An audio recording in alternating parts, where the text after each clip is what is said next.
Sir, you are on mute, sir.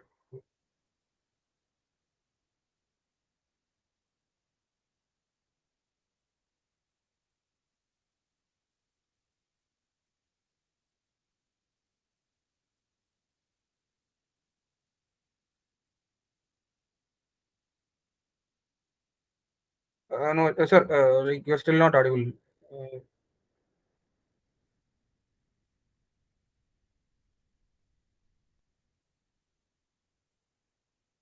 uh, Sir, I think there's some problem with your headset. Can't hear you, sir. Now it is better. Now you Now can I can hear. Yes, sir, now I can hear you. Okay, okay. I don't need this headset then. Somehow or the other, it doesn't work. So I don't have to use it. Okay. So today we are going to study probability, and it is one of the most difficult topics. So turn on camera. Okay. Am I visible? Yeah. Okay. Yes, yes, Now yes, I'm sir. visible. Okay. Okay. So I have switched off the camera as well. Okay. So I should do without one. That would be the best thing. Okay, so we are going to study probability, and probability concepts are really very difficult. They are not easy.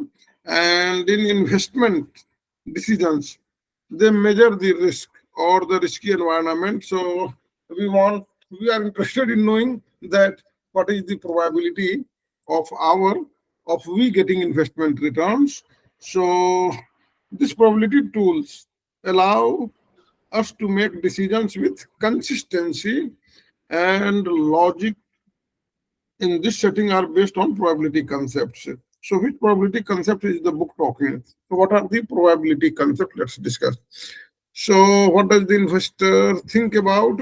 A random variable is a quantity whose future outcome are uncertain. This you know very well from before. Means random event means its probability is zero, or well, there is some positive probability, but we don't know which one will happen. And then an outcome is the possible value of a random variable, means that has already have happened, or the random variable that can take value is outcome, and then the event. So event is an event is a specified set of outcomes. So there are many outcomes because of this large number of random variables, and then one of the outcomes becomes an event which is a specified set of outcomes, so which has already happened. Okay, so so far this much you knew.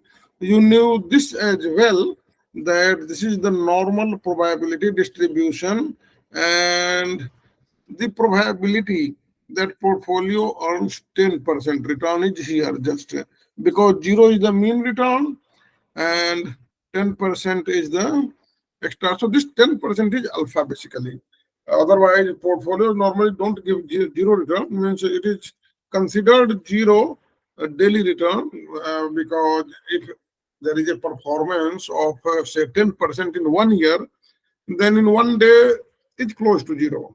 So 10 divided by 252 are trading days or working days. So it can be zero. So that's why here in normal distribution, portfolio returns show zero. And then 10%, it can earn profits someday 10%, though it can lose also what 30% also. So that way, this 10% is the probability which is shown here positive, and it is one of the outcomes. So what is the probability of getting 10%, exactly 10%, is very small, close to zero. But at least 10%, this entire area happens, this 10 right side to the 10. So this entire area is the probability that earns greater than 10%. So yeah, it is written here, this entire area means the area from here to here, this area and this area. This gives us the probability of entire 10% return, and then this gives the probability of less than 10% return. The line gives us the probability of exactly 10% return, and that is not very important because we are more interested in at least 10% of the returns. So It is telling that we could define A, the portfolio earns a return of 10%, and B, the portfolio earns a return below 10%. So A and B are mutually exclusive events, means only one will happen, and the sum of these two events is the entire set of outcomes, and so the probability of these two events will equal 1. Okay. Now, Sir, why should it equal 1, sir? Because A's portfolio earns return of 10% and B is no, 10%, at least 10%. Oh, okay. Its return Means is at least 10%, and okay. B is less than 10%. So then it will be 1. What is the event different here? Because It is exactly 10%. on portfolio only 10% return. We could define A is equal to the probability on the return of 10% and B the probability on the return below. No, then this won't be 1. Yes. This would be this will be much less than 1. This will be only this area. Yes, sir. Okay. So then its complement will be more than 10%. Okay, let's see. So the answer to this, what is the question? How likely is it that the portfolio will earn a return below 10%? So below 10% means this entire area. Okay. So it will be between 0 and 1, and if it says, okay, here it is saying that, how much is this probability? We know we can make 1, but we don't know the standard deviation. So this area is 50%. That we know. Yes. And from here to here, it looks like the book is telling it is 15%. So the book is telling that the probability of earning less than 10% is 65%. Just it is just 65 is a number. It is not that exactly the book has calculated, but book is giving. Okay. Now, so definition of probability, you know very well that it can be thought of as the likelihood that something will happen. So these parts are not really anything new. For what is this 30 times out of, okay. Some people think of probabilities as a number out of total number. So if it is 30 times of happening, something is expected to happen 30 times out of 100, the probability is 0.30. So this is the definition of exact definition of probability, and these are two distinct definitions. The two defining properties of probability are the probability of any event E is a number between 0 and 1, and the sum of probabilities of which is 1. Now, mutually exclusive events are those that if one event happens, the other won't happen. Exhaustive events means all the events that cover, and the sum of the probabilities of each event is equal to 1. So what does it tell? Okay, let's see now. Referring back to Shift 1, the event A, the probability earns a return of 10%, and B, the probability earns a return below 20%, are mutually exclusive because A and B cannot both occur at the same time. Okay. A return, okay. This you know, so I am not going to study more. Okay.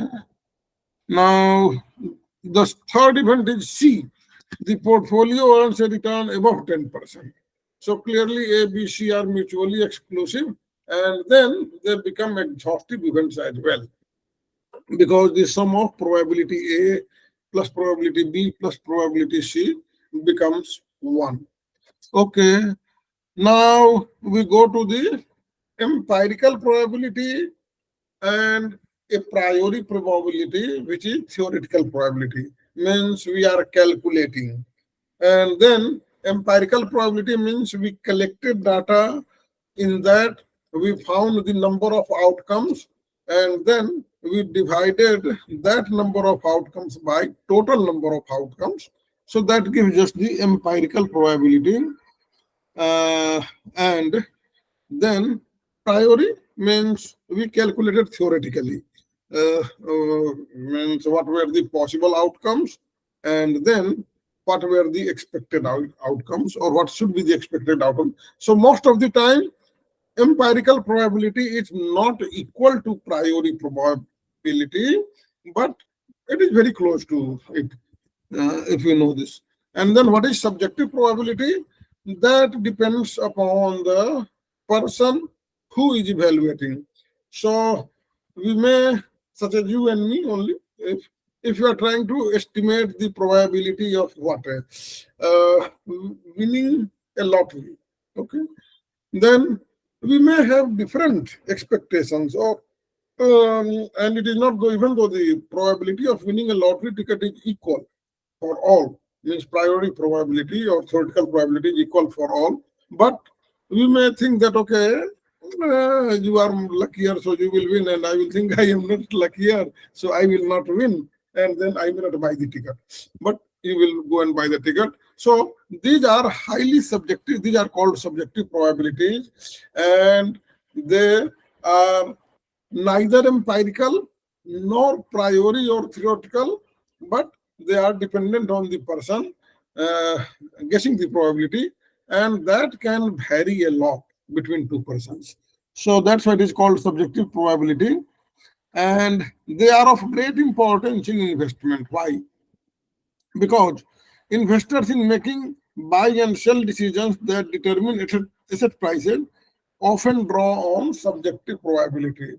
So those who are selling, they are thinking that the market will not go up. And those who are buying, they are thinking that market will go up. So that's why this, even though both are finance professionals, both are doing the trading of the same stock, but one has subjective estimate that the price of this stock will go down, and the other who is buying estimates that it will go up. Okay.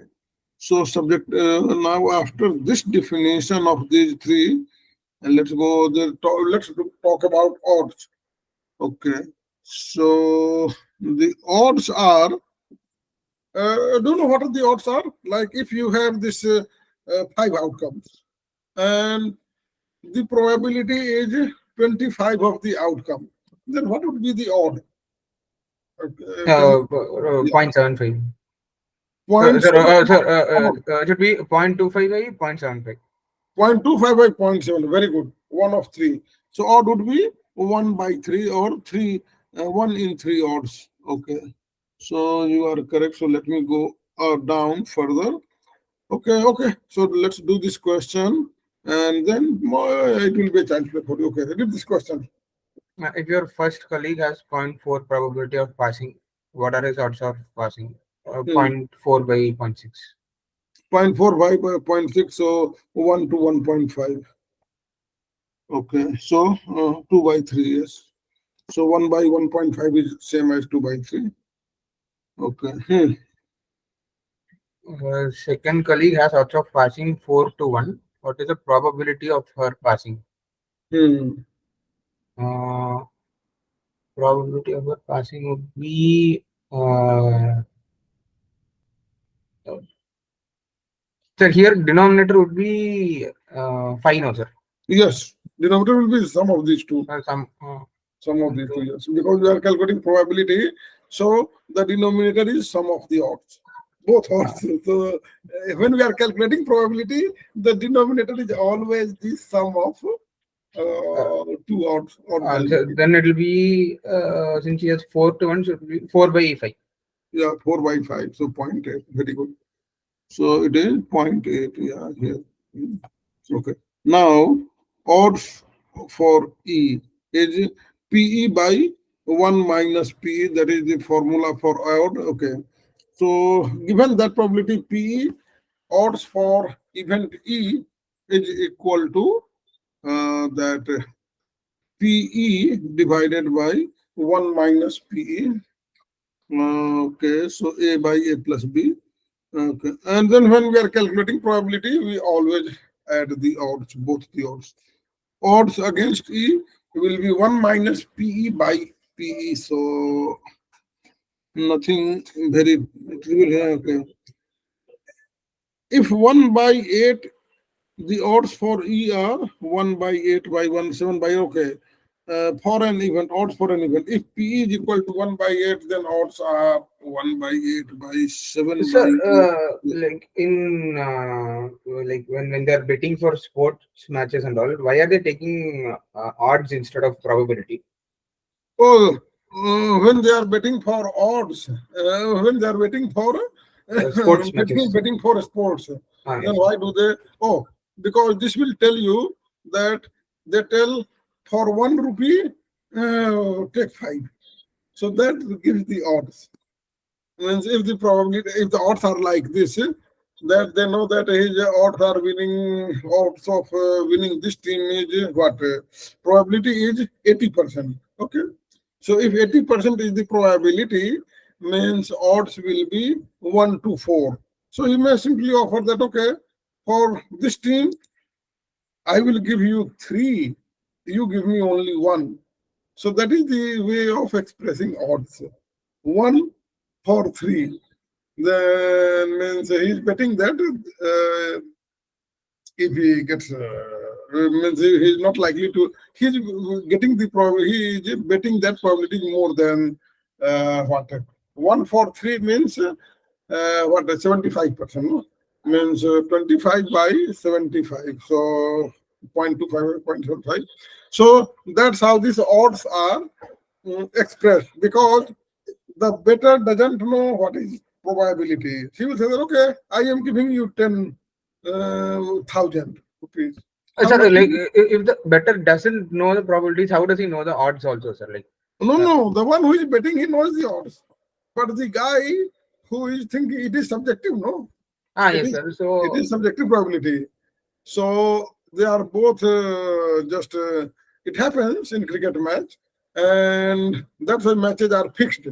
That most of the bettors who are playing this lottery game, that they will say that, okay, on India for 10,000, take 50,000.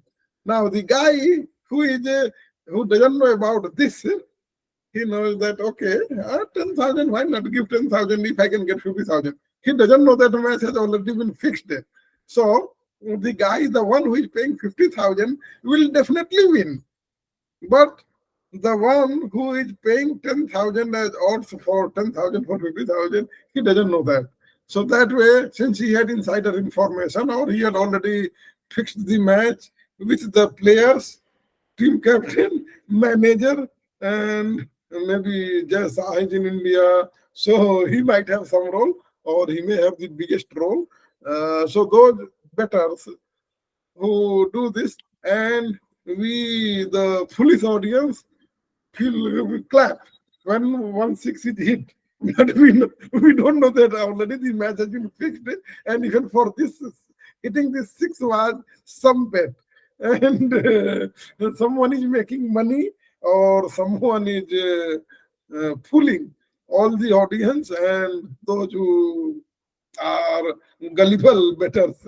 So that's how this world goes. sir, like you said, like for 10,000 you get 50,000, but who actually pays 50,000, sir? Like Oh, the one who will lose means the one who is offering you 50,000, he will pay. sir, but what if everybody like believes that only, let's say India is playing West Indies, everybody knows India is definitely going to win. Then Yes. why will they, like everybody will bet for India only, no, sir? No, those who are in the who Contrarian bets won't be there, right? no means there will be bets. So when they know that everybody knows that India is going to win. No. Yes, sir. Yeah. So what he will do, he will say, okay, India 10,000, West Indies 1,000. So and yeah, you know that I am going to win. So you will put 10,000. And this guy has put only 1,000 bet. Now he has already fixed the match that, okay, lose only by 5 runs, 10 runs at the last moment, and I will collect big money. Means I am just not even putting money. I am putting only 1,000, and these fools are putting 10,000. So, and you have to deposit 10,000. So once you deposit 10,000, the other country will win. So that's why surprises happen a lot. In World Cup, people were expecting that India will win, and Modi ji went there, and then India lost. So, so it is not that this Panoti incident had happened, but I think Jay Shah and other BJP made maybe thousands of crores. It is just my guess. Means I don't have fact, but from my knowledge of probability, bets, and economics, I can analyze that they lost deliberately. I mean, Modi ji went deliberately, they lost, it became an event as well. But and those organizers of this cricket, they made maybe 10,000s of crores. What the players? How much did the players get? They might have got just 2-3 crores. That's it. Those who lost. So and they lost in final. So that's how this happens. That happens a lot these days. And I don't watch matches at all. That day I watched a match only after only when India began to play. And they had already played for 5 or 10 hours. I knew that well, these matches are fixed. It is not that. So I don't watch any cricket match. All the matches are fixed, and the better always takes the opposite side. He looks at the mood that what the audience is willing to offer. He will take the opposite side, collect all the money, and those fools who were offering big money, they lost. So, and if nobody is offering, then he will start increasing the bet on West Indies. That all are believing that West Indies will lose, West Indies will lose. So he was okay, one for once. He will start with that. Then they will say, okay, he will find many people. Then there are some people who say that maybe who are risk averse. They may say that probably this guy 50-50 chance. Then it's okay, 1 for 2. It means he has increased the probability of what? 33% and 67%. So 33.3 and 66.7%. And that way, because he has the insider information, he will always choose the opposite side of the web. Whatever people are offering, he will take.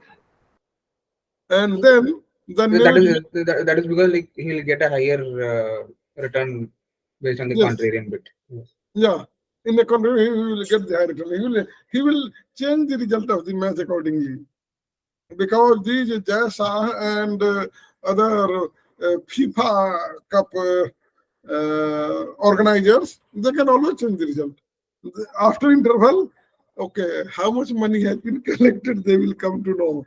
And then they will change the result accordingly. That if the net benefit is more, net collection is more, suppose they had earlier fixed the match that, okay, I'm taking for FIFA, which involves even more money. They might say that, okay, though Indian cricket is more corrupt.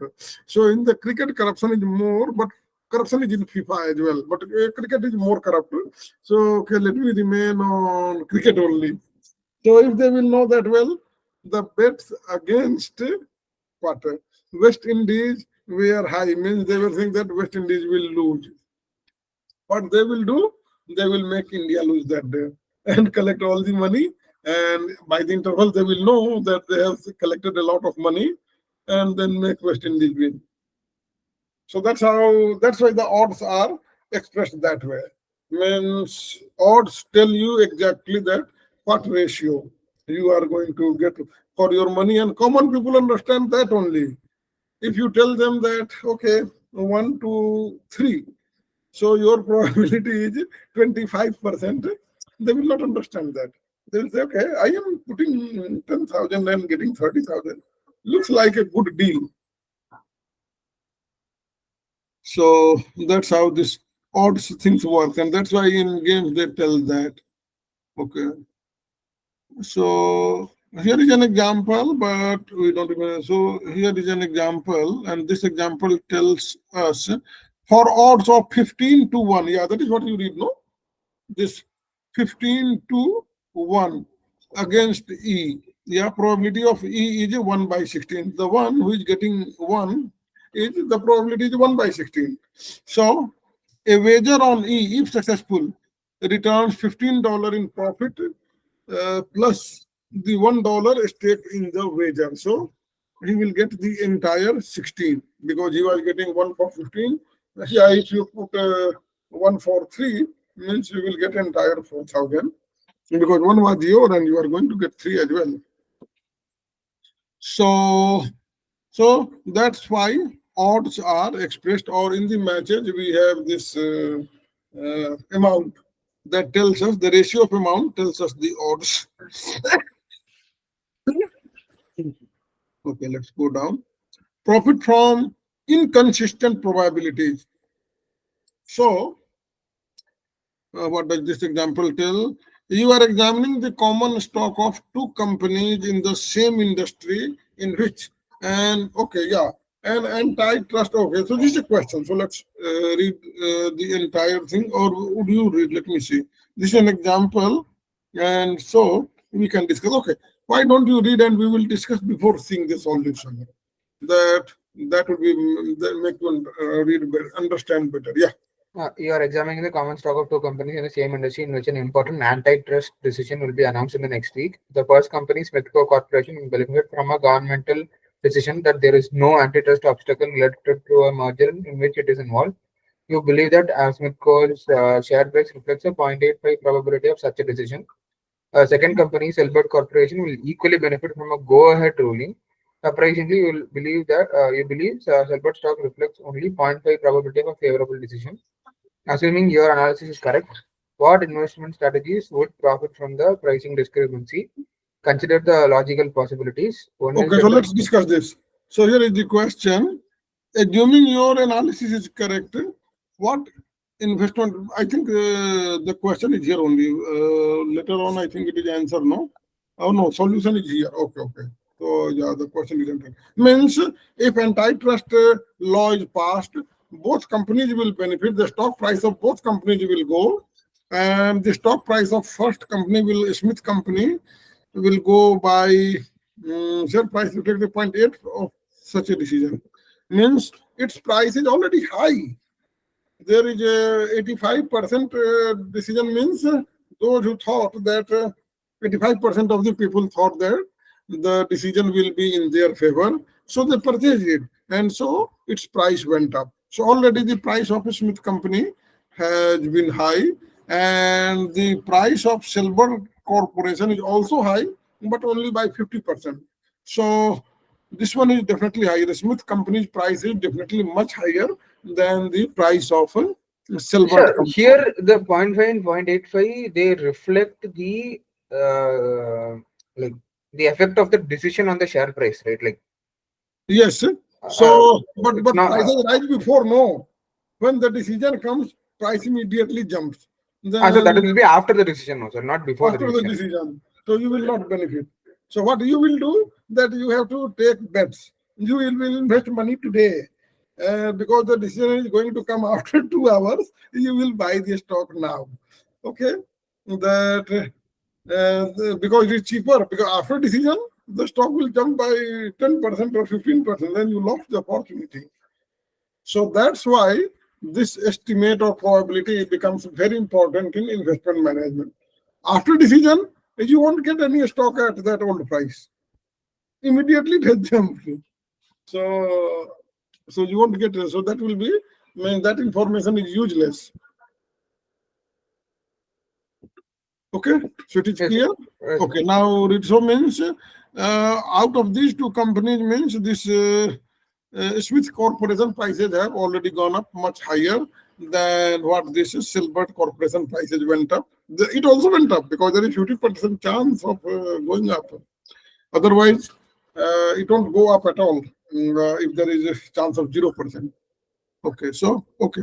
Consider the logical possibilities. One is that the probability of 0.5 reflected in Selbert share price is accurate. In Okay. that case, Selbert is fairly valued. Yes. Yeah. But Smith is overvalued because its share price overestimates the probability of overtaking. Yes. Yeah, so this one is Smith Company is overvalued if Selbert is correct. Means 0.5 Yes. is the, Second possibility is that probability of 0.85 is accurate. In that case, Smith is accurately valued, but Selbert is undervalued. Yes, very good. So you Ah, yes. understood this? Yes, That sir. Salbert is undervalued? Yes, sir. Yes, sir. Yes, sir. Okay, yes. So you did, okay, so now let's go now. Then we'll buy low, sell high.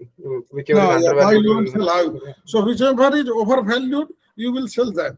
Yes, sir. And whichever is undervalued, you will buy that Buy one. that. Yes. So top, what does it tell? So Smith Company, Selbert, and what is the strategy? So yeah, you already wrote it. Buy, sell. Okay. So when it is 0.5, then Smith Company is overvalued. So short sell Smith because Smith is overvalued. Now when it is 0.5, shares fairly valued Smith Company, and this one is undervalued. Still, it is sell Smith and buy Selbert. Here it was sell Smith and buy Selbert. So what does it mean? Does it tell the result is the decision is the same? In this, okay. Now, but this is not the question or solution. We are seeing the strategy. So the 0.5% probability column shows, means what is that? This one shows that Selbert shares are a better value than Smith company shares. Selbert shares are also a better value if 0.85 is the probability, because in both the cases, if this is overvalued, then also don't sell Smith. And if it is fairly valued, then also you don't buy it, but you buy this Selbert. Means So that why, you sir? Like here, second, dominant, yeah, second case it is you shares buy is under Selbert. In second yeah, case, you yes, buy sir. Selbert, then you make money. Yes, sir. But Yeah, don't sell it. If you sell Smith, then you don't make money, but you buy Selbert. Yeah. In this case, you short Smith, then you make money, and you buy Selbert, then you don't make money. But oh, post that, yeah, because this price will remain the same, not fairly uh, valued. yes, sir. Only this one will fall. Yes, sir. Okay, So it is after, like the yeah, prisoner's dilemma, dominant. present dominant strategy, yes, that you have to sell Smith company. And this kind of will find often when you are in the investment management firm. You will every day your budget is coming today, then employment data are coming today, inflation data is coming today, then this company is going to declare its revenue. So but if the revenue turns out to be better than what market had expected, share prices will jump immediately. Then you lost the opportunity. If you didn't. So you will always have to get involved in the probability. Sir, but in real life, how will you assign the probability, sir? In the okay, it will be the empirical probability that you have calculated, you have collected data over the last 5-10 years. We will discuss all this. Oh, In okay. real life, it will be empirical probability. That is the name itself suggests. So a conservative strategy is to buy Selbert shares and reduce or eliminate any current position in Smith company. Okay. This is the conservative strategy, which we already discussed that, yeah, buy Smith company. That is conservative. So which one will work?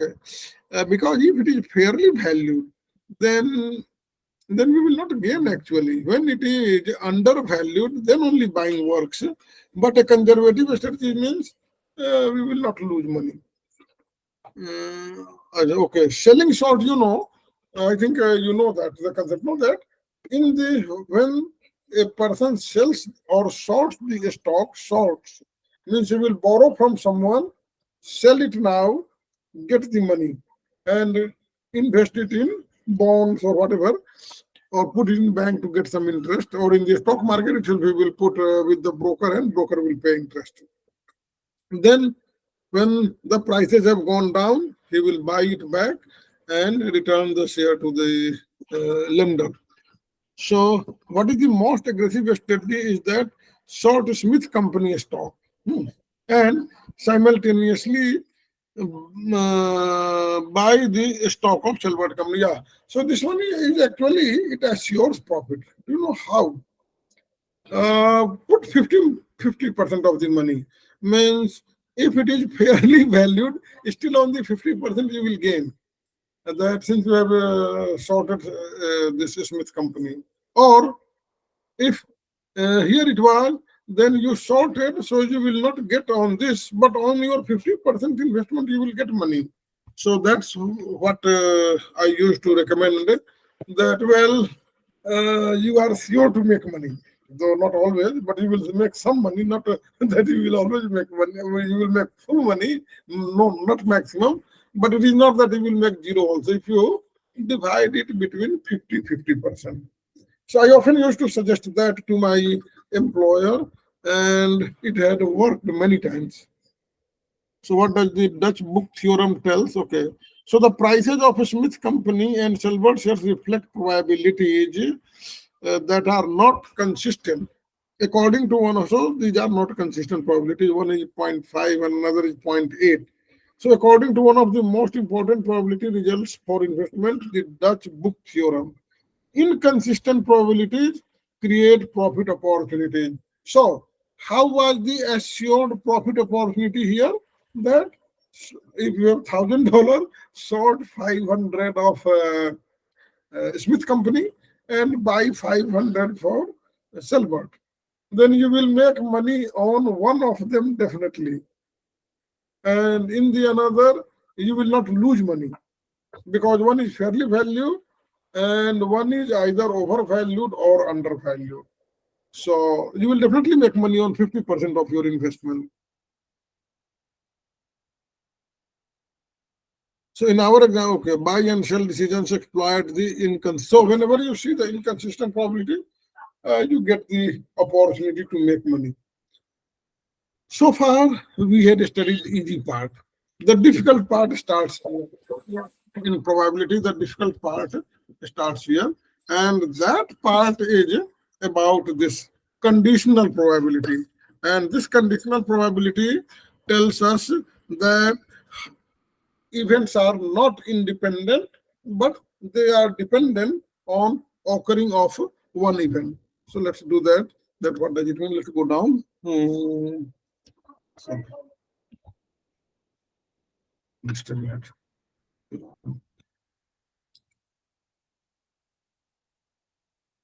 So when a probability of an event not conditioned on another event having occurred is independent events occurring is an unconditional probability, sometimes called marginal probability. Oh, okay. Unconditional probability is another name is marginal probability as well, which we had discussed yesterday. So that's fine. And conditional probability, the probability is a conditional probability. What is the question? What is the probability of A with the question? Okay, it has given some example here. So, though it is not needed to be read because you have studied conditional probability earlier, and from that, you know that conditional probability is written probability A given B. The probability A given B is written like this. So that one is the way we write conditional probability. Let me go down. It has much more than. Suppose we want to know the probability that the stock earns a return above the risk-free rate, given that the stock earns a positive return. Okay. So here is the risk-free rate is what? 1% plus expected inflation. So 1% is the real rate and expected inflation is added. That becomes the risk-free nominal rate. Otherwise, the real risk-free rate is just 1%, 2%, between 1 and 2%. Okay, so it tells us that if there is no loss, the stock has earned either zero or more. So what is the probability that the stock returns a positive, okay, that the stock will earn more than risk rate, that is event A, and given that the stock earns a positive return, that is event B. So, uh, so that means this stock has already earned 0% and above, and we get that number as 0.7. Here it is just an example. Suppose that the number is the larger number, no, nothing here actually. So what will be probability A given E? It says that The stock earns risk-free more than risk-free rate 70% of the time. And when the stock has already earned positive return, then it is more than risk-free rate 80% of the time. So what is the probability of a stock earning more than risk-free rate when it has already earned this positive return? So this becomes 0.70 is the stock that has been earning whether negative or positive, but 70% of the time it has been earning more than risk-free rate. And once if it has also, that becomes 0.875. So this is conditional probability, and also you knew this, it was a Bayes theorem, but we will go and discuss more. So far it is only discussion. Difficulty has not come. Difficulty will come. Next question is, next topic, sorry. To state an exact definition of conditional probability, we first need to introduce the concept of joint probability. So what is joint probability? Means the probability of happening both A and B together. And we simply multiply them if they are independent events. Okay. So that is the joint. What is the probability of both A and B happening? Is the joint probability.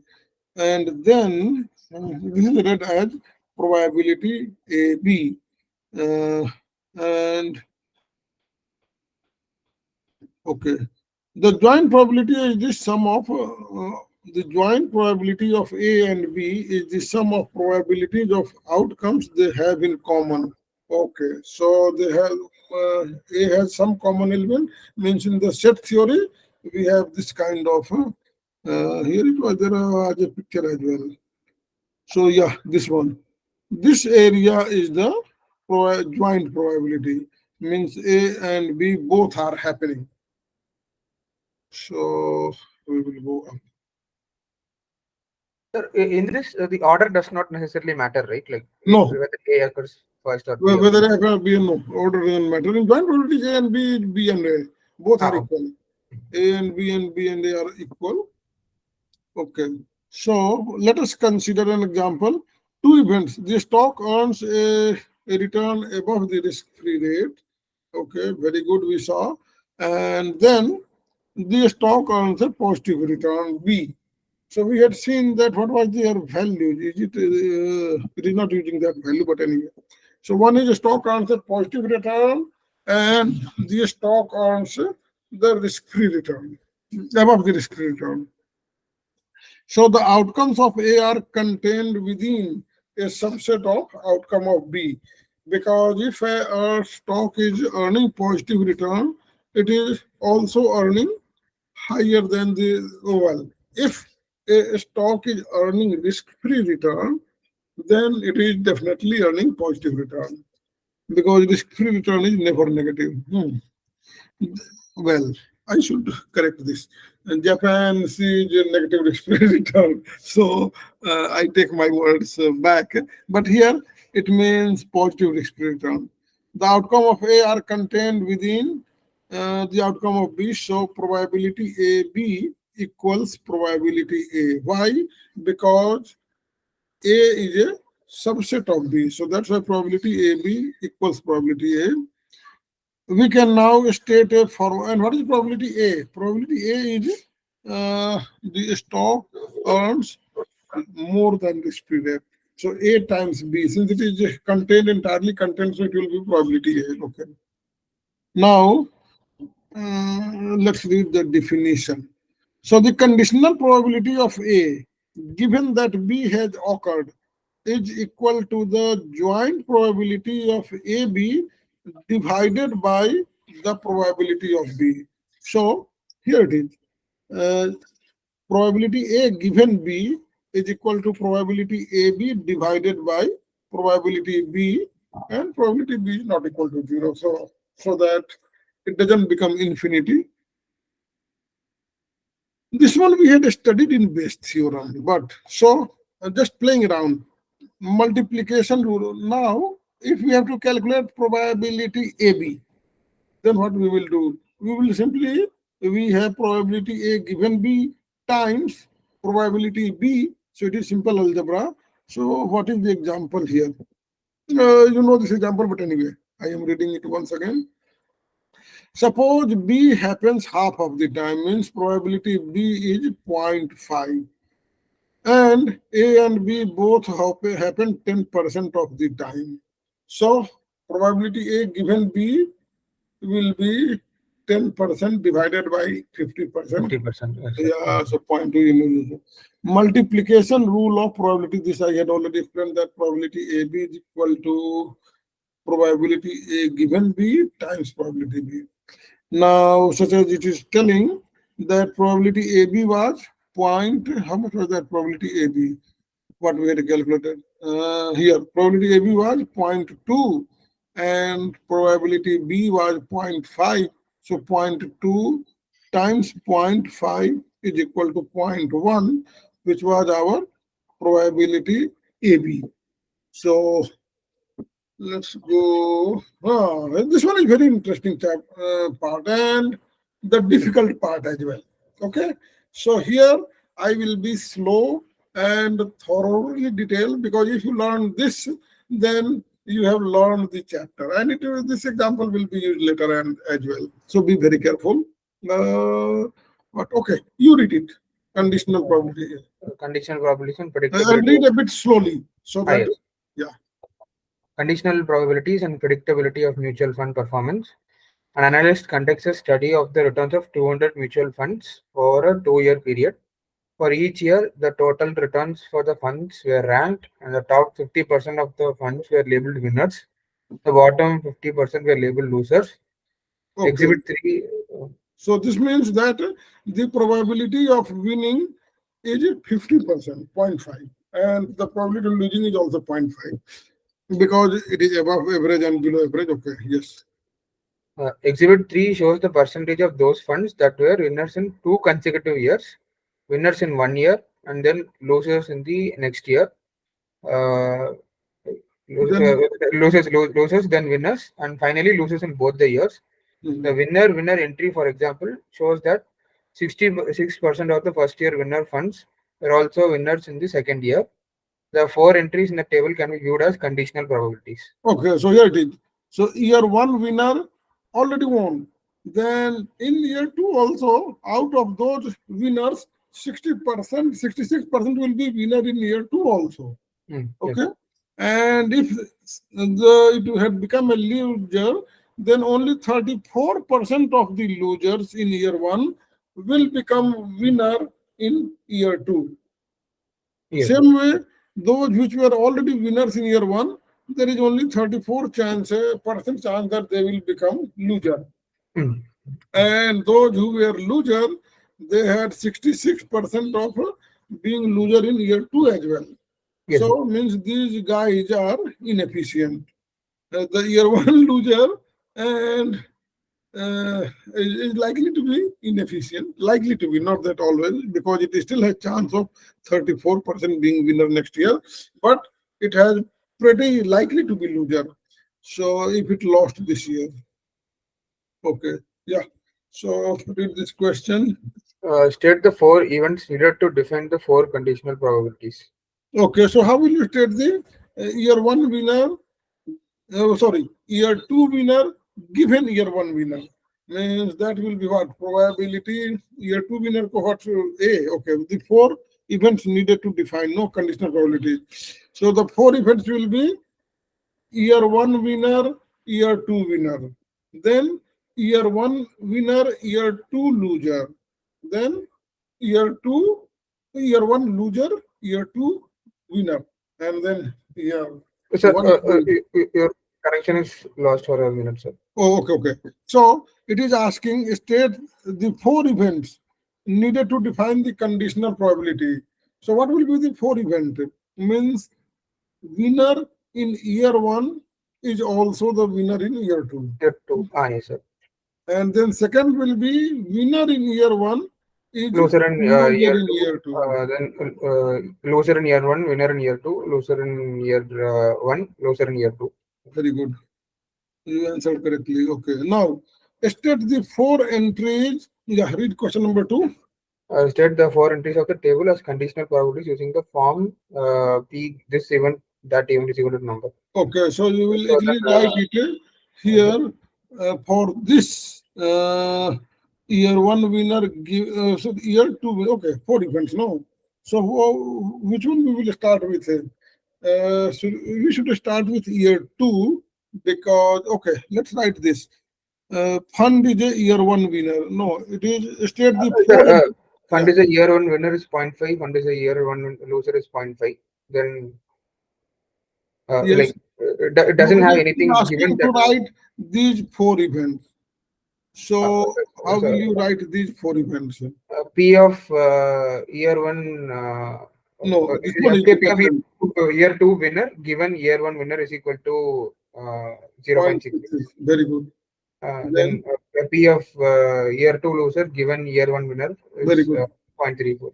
Yeah, you got that.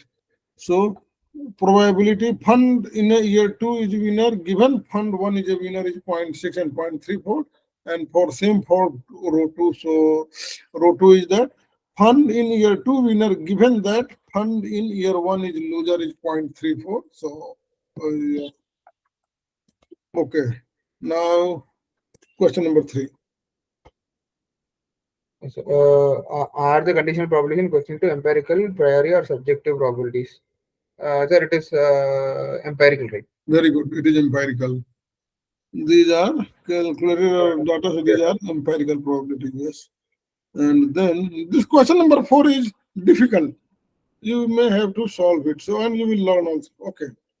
So, Using information in the table, calculate the probability of the event. A fund is a loser in both year one and year two. Note that because 50% of funds are categorized as losers in each year, the unconditional probability that a fund is labeled as a loser in either year is 0.5. yes. Both, So, the unconditional probability is what? That it loses in both the both years. years. That will be how much? There will be 0.5 into 0.34. No, sir. 0.5 into 0.34. 34. Oh, so what are you talking about? Means 0.5 into 0.5 into 0.34, you said? For Yes, what? losing in both the years, right? Losing both, a loser in both the years. Yes, sir. Why? Loser in both the years. It is loser in both the years. I did it do so. So let me explain. Let me figure out. So why did you do this? Loser in both you. Where did you get 0.3? Is loser in first year. Then if it is independent event, no. Okay. Using information in the table. So why did you take 0.5? Where did you get 0.5 from? Because 0.34 I can see here. But where did you get? But 0.5, like year one, he has failed, no, sir. Like we have to account for that, right? So if he is year one loser, then it is 0.66. Oh, okay. Sir, but then, mm, Yeah, so that is why I said question number 4 is difficult and interesting. So let's read it again and we will discuss and solve ourselves and then we will see the answer. Why I know the answer. So, but I will make you calculate it so that you calculate and then I will type. Okay. Now, using information in the table, calculate the probability of the event. A fund is a loser in both year one and year two. So, probability of fund loser in loser in year two, loser in two, and in year one also. So we have to calculate that probability. Fund is a loser in year one and year two also. Okay. So if it is independent, then what would have been the answer? If independent, then it would have been, and then answer, then ANS, sorry, ANS. Then answer is 0.5 times 0.5, yeah, which is equal to yes. 0.25. So, but these events are dependent. So it must be more than 0.25. That we know for sure. Because dependent events are always, dependent events have always higher probability than independent events because of dependency. Yes, sir. Okay, so what will be our strategy? Note that because 50% of funds are categorized as losers in Sir, the first year. then we should take the so the probability of losing in first year is 0.5. Then in Very good. the second year, you have to take the value where he is year 1 and year 2 loser. I think it is 0.66. Very good. So 0.5 When into depend, 0.66. then yeah, then yes, then answer is equal to 0.5 times 0.66. Yes. 0.5. So how did you get 0.66? Which is So in equal the to, table, that is where you have like he has okay. lost year year 1 loser, year 2 loser. Like both the things are 66. The Yes. So year one loser and year two loser, loser, both 66. years is 66%. Yes. So so 0.5 and the probability of this happening is only 0.5 because out of these two, it will happen only one time. Means since this has the probability 0.5, means probability this one has 0.5, and this event we have to write it here. Yeah, the probability is 0.5 here. No, p is equal to p is equal to. And that of another is also 0.5. Yes. And then I come down. So P is equal to this side 0.5. And so our answer would be here.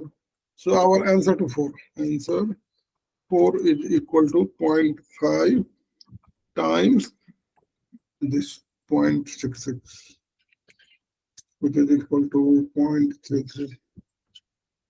And so the probability of this happening is only 50%. That he loses both the years, it is only 50%. So 0.33.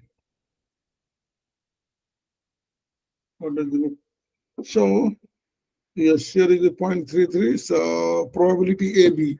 Probability AB was 0.6, and then probability, which is equal to probability A given B times probability B. So this formula we had to use this that we discussed. So in there we saw that probability AB was 0.66, and then which is equal to probability A given B and probability B. So probability B is 0.5.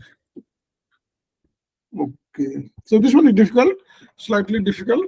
And then we go for, we will use this example again.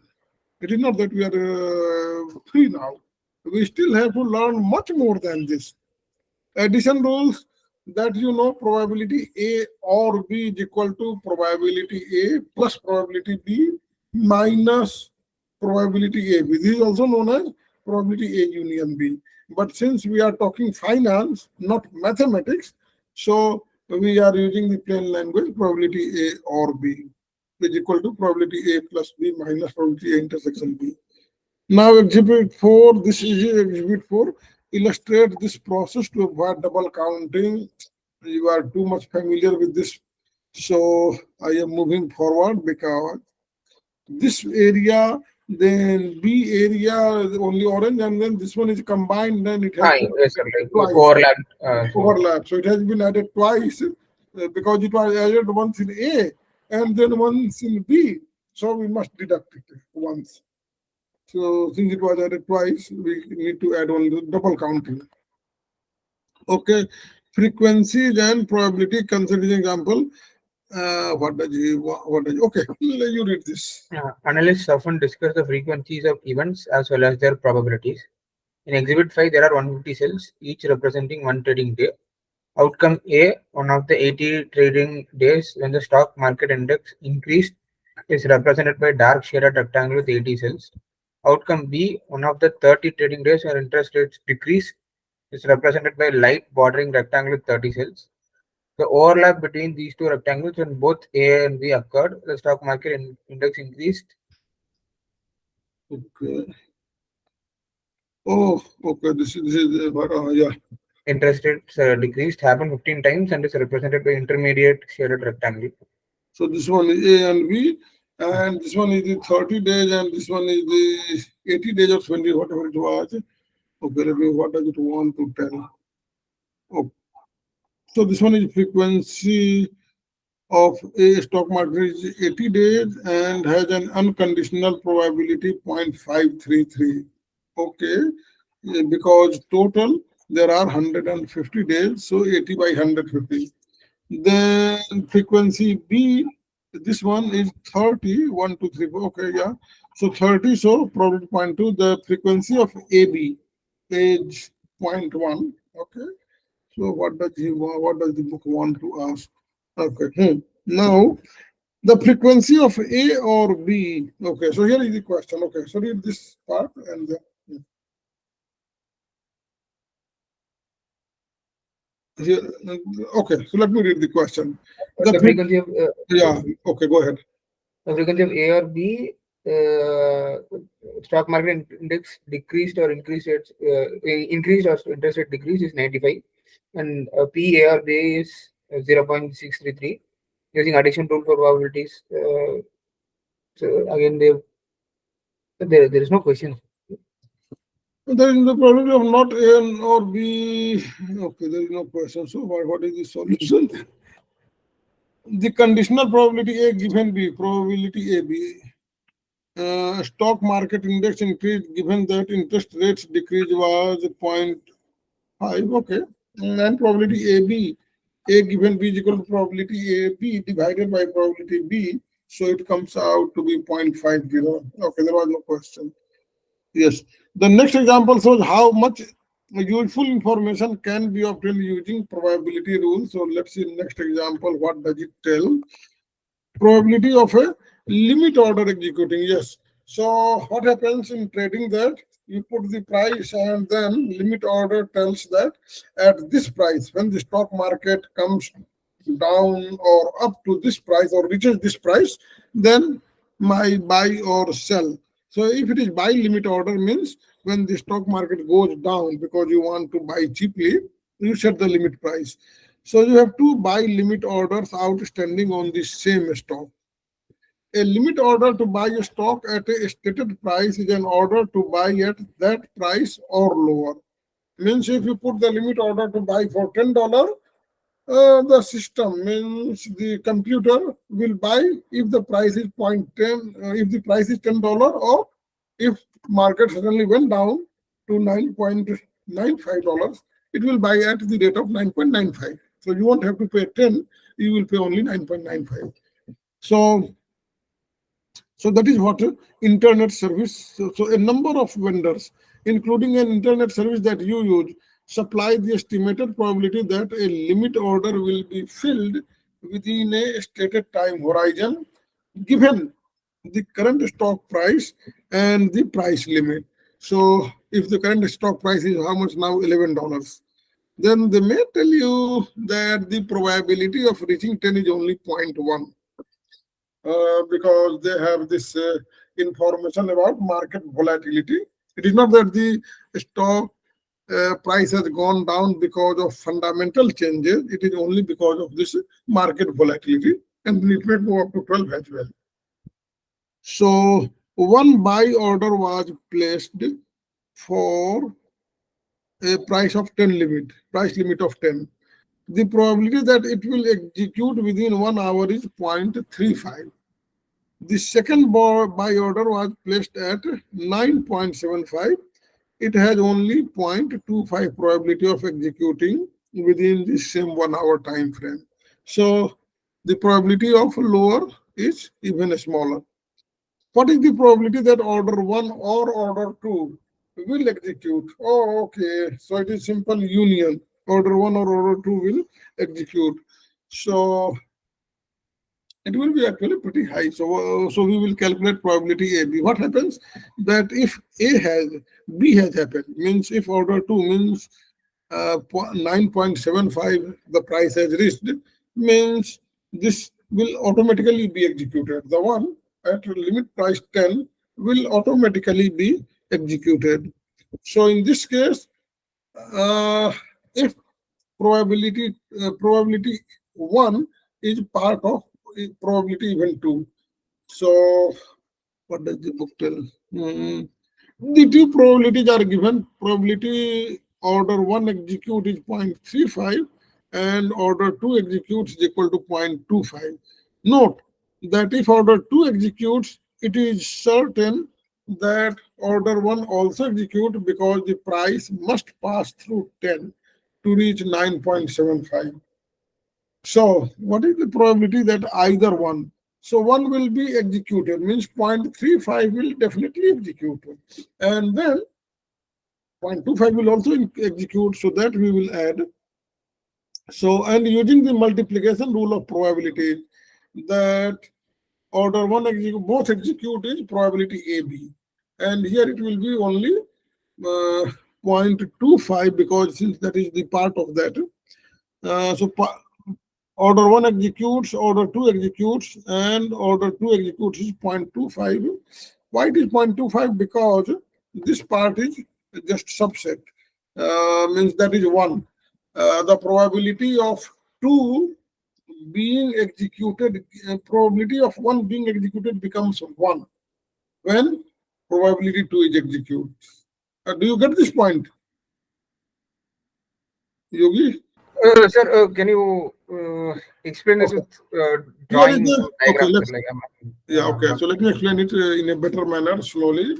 So here it is telling that you set the limit price that you will buy the stock for $10, and if price further goes, you will buy another same stock at 975. So if the price is 975, market price goes down, then how many stocks will you buy? Your limit order, both, no? both. You will Yes, buy sir. both. So you will buy 2 stocks. So if you have bought the second stock, it means you have definitely purchased the first stock. Yes, sir. Yes, sir. So if the conditional probability that you bought second stock, it automatically may gives the information that you definitely bought the first stock. So Yes, the probability of buying first stock is one. given second stock has been purchased is 1. Yes, sir. Yes, sir. Yeah? So in that case, probability AB becomes, so since probability of B is 0.25, so 0.25 times 1, so that becomes AB. So now, now it is the answer to the question. So what will be the probability that you buy both the stocks? You buy 1 or 2, not both, just 1 or 2. If you buy both is 0.25.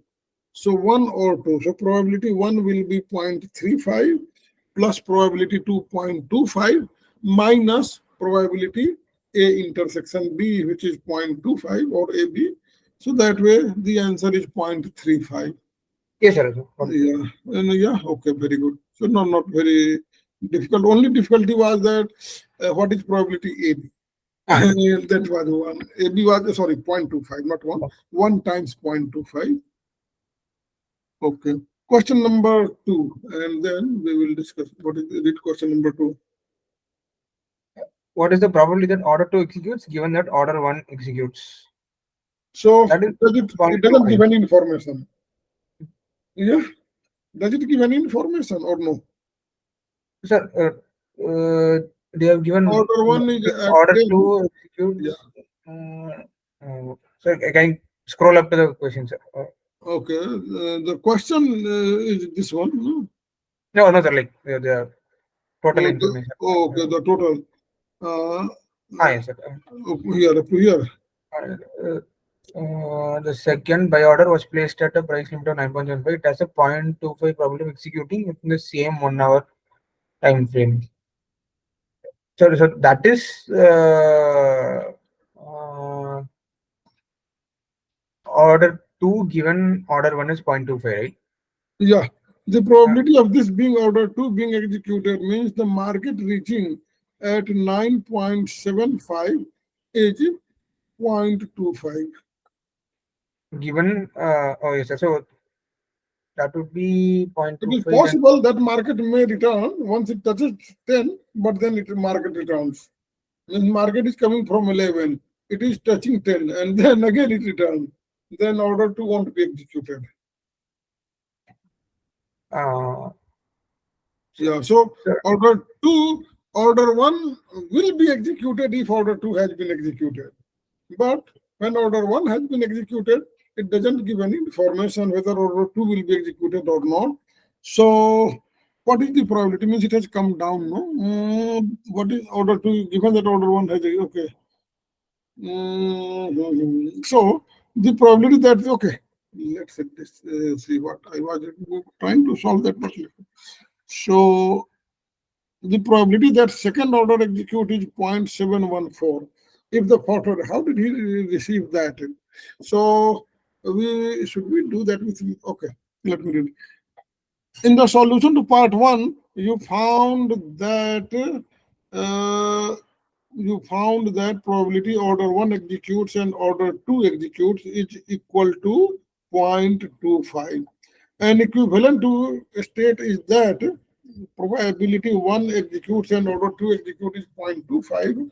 So probability order 2 executes given other one executes times probability of order 1 execute, means it is converting that. So that is the mathematical formula also, like mathematical P of formula, A yeah. and B is equal to A A and given. B, yeah. So this one is probability AB. Probability AB. Okay. This one is equal to what? This one is equal to probability A given B divided by probability A. probability A. Okay. No, sir. Probability B. Probability, because probability A given B times B, A given AB by B. AB by B was, sorry, AB divided by probability B. AB divided by probability B was equal to, so it will be actually probability B. So it was that, yeah. So we have this. Hence we have probability. What is the probability it's asking? So that will be 0.25 divided by probability B is 0.35. So 0.25 divided by 0.35. Yes. Let's go. So we have to calculate this part. Probability B. So it is asking what? Probability A has already occurred. No, so 0.35 has already occurred. So we have this probability 0.25 is our probability AB. Okay, yes. So it is asking probability, actually A given, it is B given A. Because we had probability B, no. So probability A is 0.35. Okay, let me write it differently. So what about probability B given A? This one is equal to what? This one will be probability AB definitely. Probability, sorry. This one is equal to probability AB definitely for sure. Probability AB, and this divided by probability A. Probability A. So our probability B given A is what? So probability B given A, this one is, let me write it here. So this one is equal to probability AB is 0.25 and this divided by 0.35, which is equal to 0.715. No? How much is that? But Yeah. when we were solving the previous loser in both the years, there we had taken probability of losing in 1 year is 0.5, and then in the second year is given that we are lost, so that will be a multiplication product. But here also that was the same formula. Yes, sir. So, but here also should have been 0.35 into 0.25, right? Like the English meaning. 0.35 into 0.25. No, it won't be that. Because,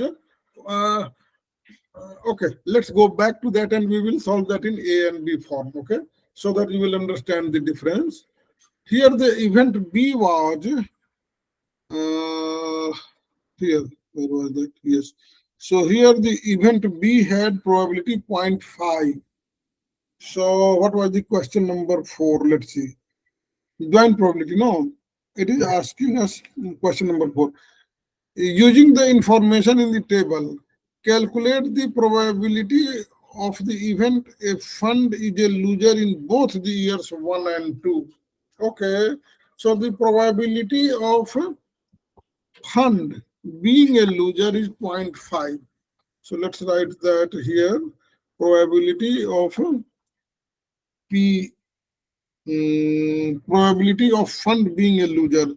So which probability should be AB or BA? Well, since it is happening first, so let me write it probability A. Hmm? This one is equal to 0.5. So this happened that the fund will lose. Now probability AB was from the empirical evidence that both happened, no? So we had probability AB. Oh, in fact, these are two independent events. So probability AB, which was empirical, was equal to 0.66. Means it was loser in the first year and then it was loser in the second year. That we had empirically 0.66. But what was the probability that this second year loser will also be, what is the probability of the second year loser being loser in the first year also? So this probability, hence probability of second year loser firm, second year, what is the probability of okay, it will be like this. Sorry, okay. It was there. So the probability of this happening is 0.5 and the probability of other happening means both here being winner is also 0.5. So the probability of the 0.66 should be probability B given A, no, sir. Like, no, is it- 0.66 is probability B given A. Okay, you are saying, let me write it. You are saying that which is probability, sorry, you are saying probability B given A. This one is equal to 0.66. No. Yes, sir. Like loser in year 2 given loser in year 1 is 0.6. Yeah, okay. Loser in year 2, so you want to say it like this. Loser, sorry. Loser in year 2 is given that loser in year 2, given that loser in year 1. Okay, very good. So we will bring it this side.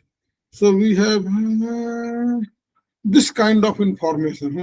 Here is the best way. Or why not to make it a bit shorter. Now it is best.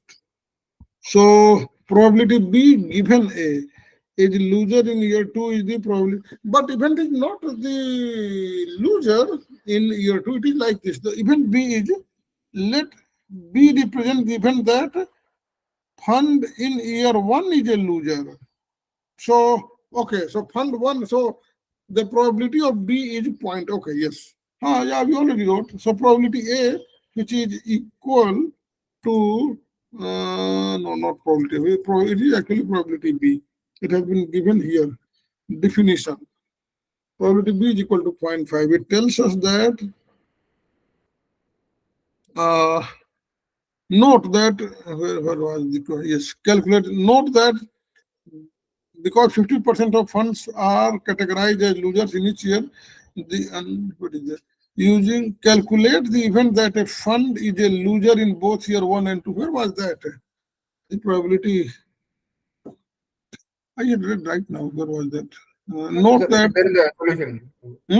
Oh, it was in the, Here. here. This solution. Oh, in the solution. Okay. This. Let B represent the event that fund in a year 1 is loser. Okay, here it was. So it means that its probability is only 0.5. If B represents the event that the fund was a loser in year one, is probability 5. Now you have the information that that is event B, and A represents the event that fund in year two is a loser. Same thing. Let A represent the event that a fund in a year two loser. So A is representing that a fund is a year two loser. So that probability is what? That probability is only, and let me represent the event that the fund in year one is a loser. So the event AB tells us that probability A given B. Probability probability A given B is 0.66 and probability B is equal to probability B 0.5 is clear. Why this probability A given B is 0.66? It is given here. So that is what I'm also saying, sir. Like, because a loser in year two given loser in year one is 0.66. That is given as P of A given B. Or here, like in our case, it can be B given A because we have taken. Oh, okay, yeah. Yeah, you are correct. Yes. So you are correct. So probability. So yeah, yes, you are correct. So we multiply to get the probability that we have to calculate probability AB. So this yes. is so this one is probability AB will be then, yeah, it will be, so this one we have to calculate actually AB. So what I will do that I control X and put it calculate AB.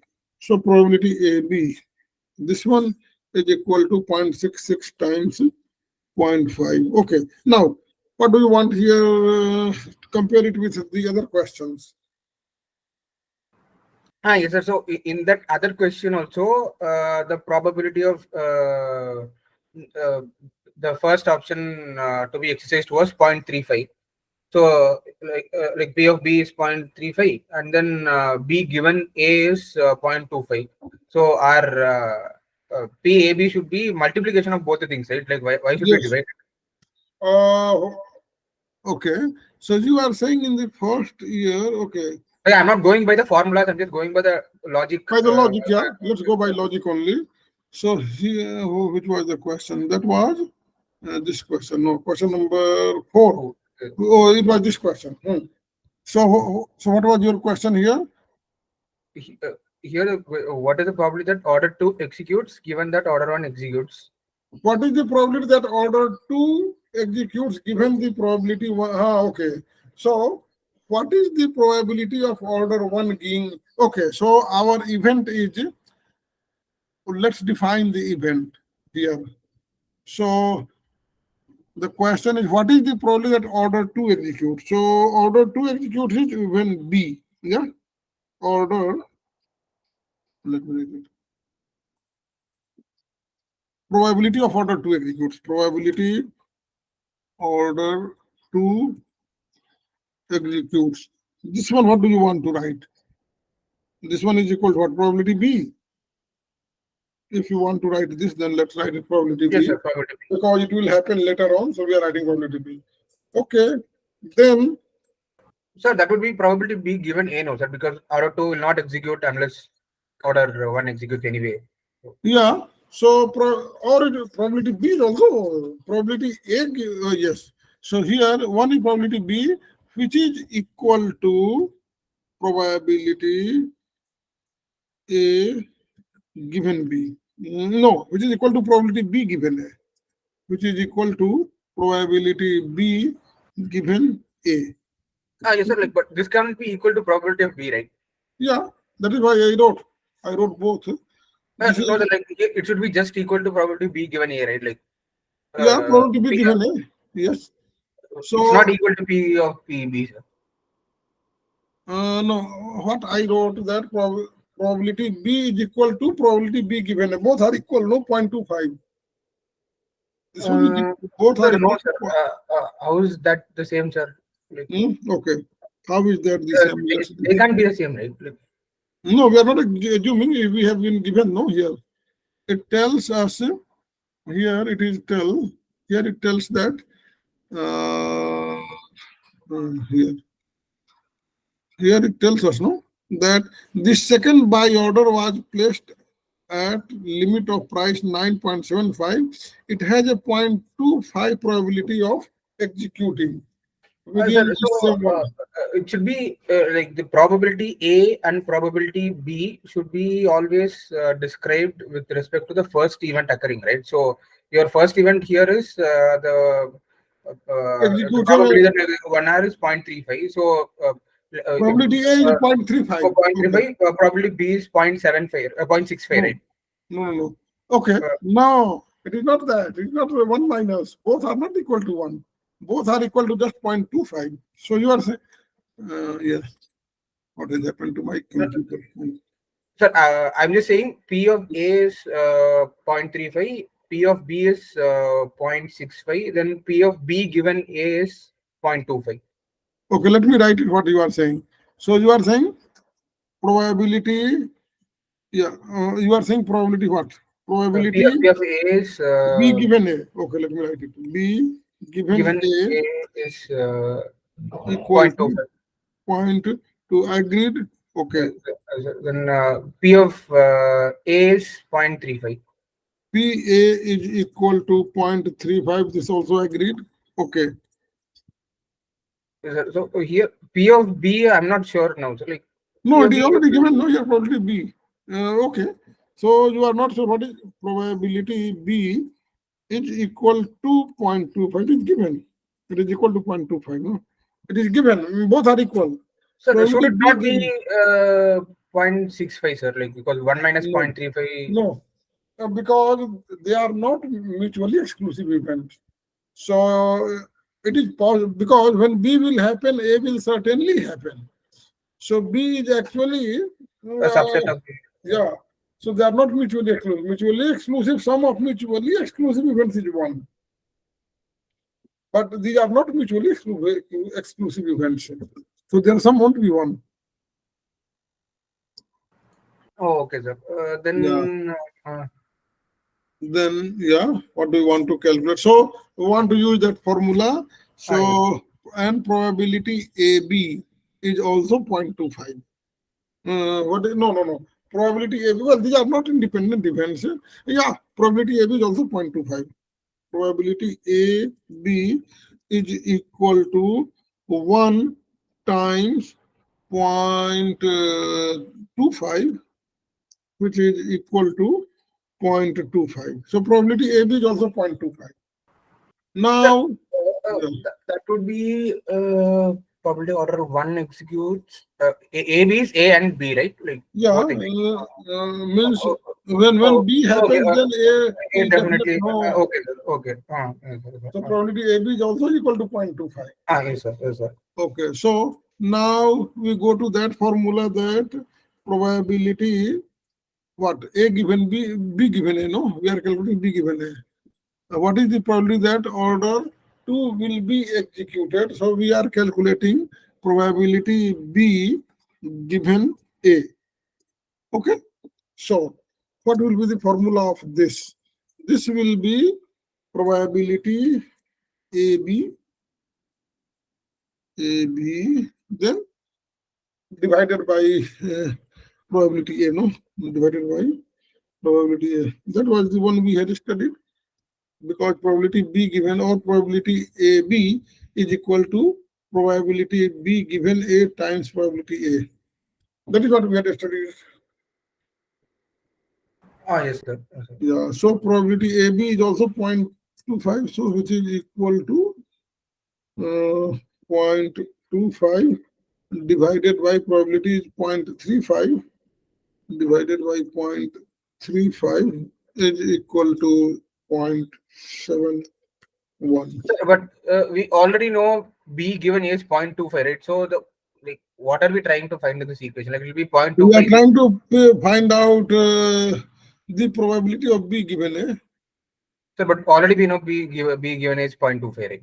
Oh, no. B given A is not 0.25 actually. Oh, how did you know this? Actually, it is not this. This one is not correct. B given A is means A has happened. Oh, okay. So this was conceptual error. Here was the problem. B given A is not 0.25. B given A is 0.75. Okay, so this one is actually wrong. Yeah, this one was wrong. Why? Because here it tells us that A will definitely happen if B has happened.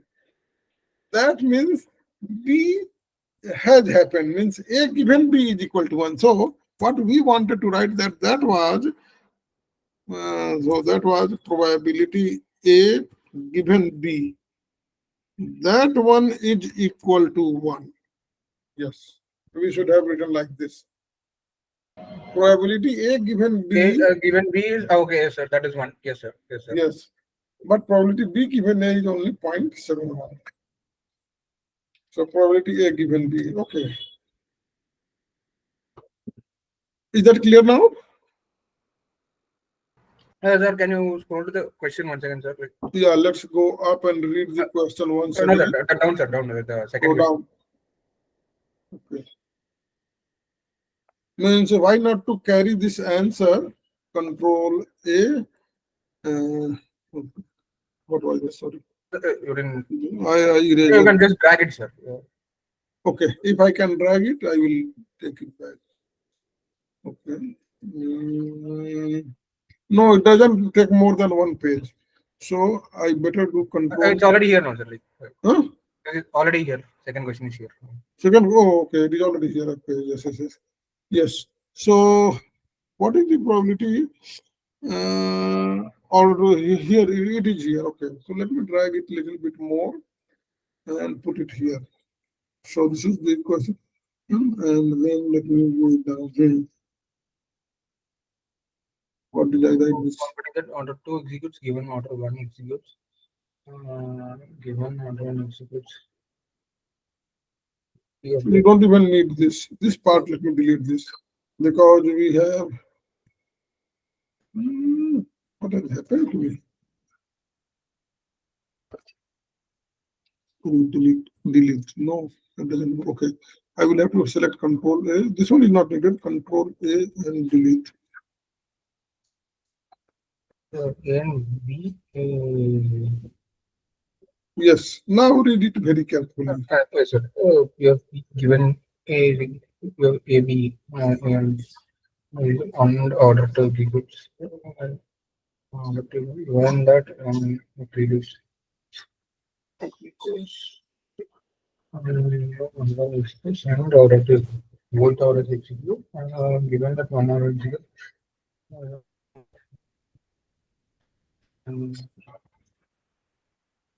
Sir, like I'm suddenly confused. Like Okay. the order probability that order 2 executes, given that order 1 executes, is that not same as order 2 and order 1 both getting executed? No. Order 1 execute is certain given that order 2 has executed. Yes, sir. But it is possible that the market may return from 10. I had said no, that the market will show you the price like this. So this is the stock price. Yeah. Here it is P and here it is. So the stock market is running like this.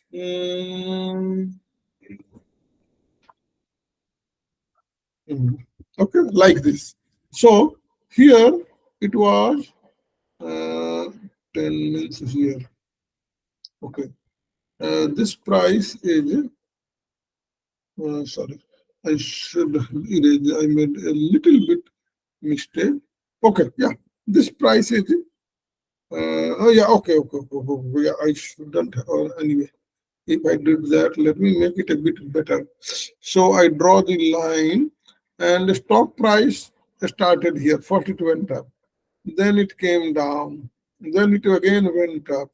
And then it came further down and like this, and it remained here. This is the stock price. This price is 9.75. Okay, and let me draw the another line one also. And this one is 10. So this price is here 10, and this one is, if I draw here, I think I will have to come down. So 9.75. Now, what happens here is that, so this lower price, 9.75, it returned from here. So once it is here, means this one is event B, probability B. This one is B. And this point is A. So if B has happened, means A has definitely happened. But if A has happened, then doesn't mean that B has happened. So we are calculating probability of B here. This one is B, yes. So that doesn't mean that B actually happened. It returned from here. Oh, in the in-between region it returned. Yeah. Oh, okay. But if it has come here, means this one was already executed. So Okay. that's why I said probability A given B, means here given B is equal to 1. Yes, sir. Then probability A, since market was here, so, and then again it came here. So here it will come from here to here in 1 hour was only 0.35%. So this one was equal to 0.35. So should I write here A equal to 0.35? Okay. So it came here, but then that will come here also. B is equal to only 0.25. 0.25. So, well, I should write it probability B, P and B. So that event occurs here. And this side, then it will be probability A, but it will make messy. So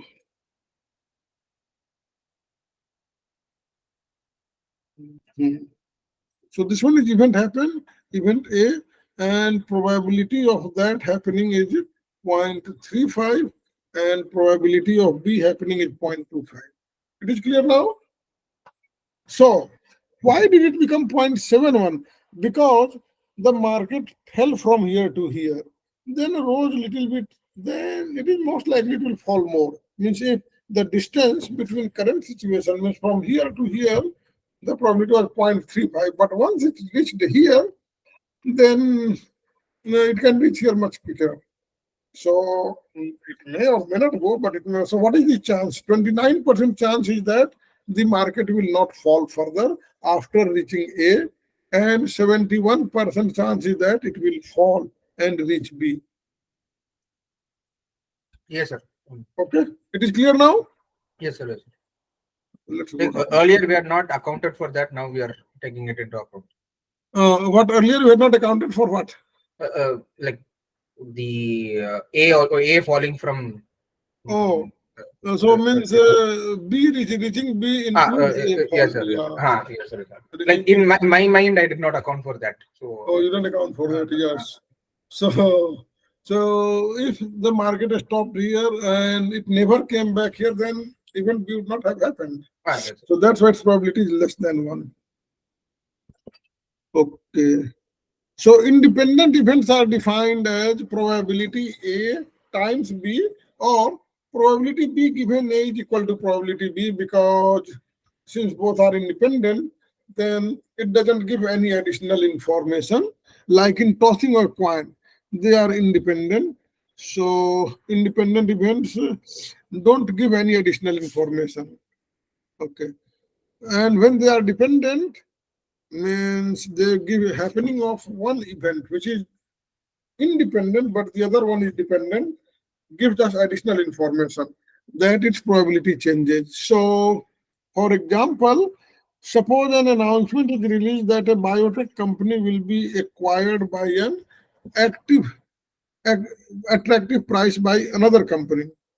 If the prices of pharmaceutical companies increase as a result of the news, the company's stock prices are not independent because only the news came and so of the biotech takeover announcement are not independent of the biotech takeover announcement. Means biotech takeover announcement happened and its price increased. So these two events, announcement of takeover and price increases, they are dependent events.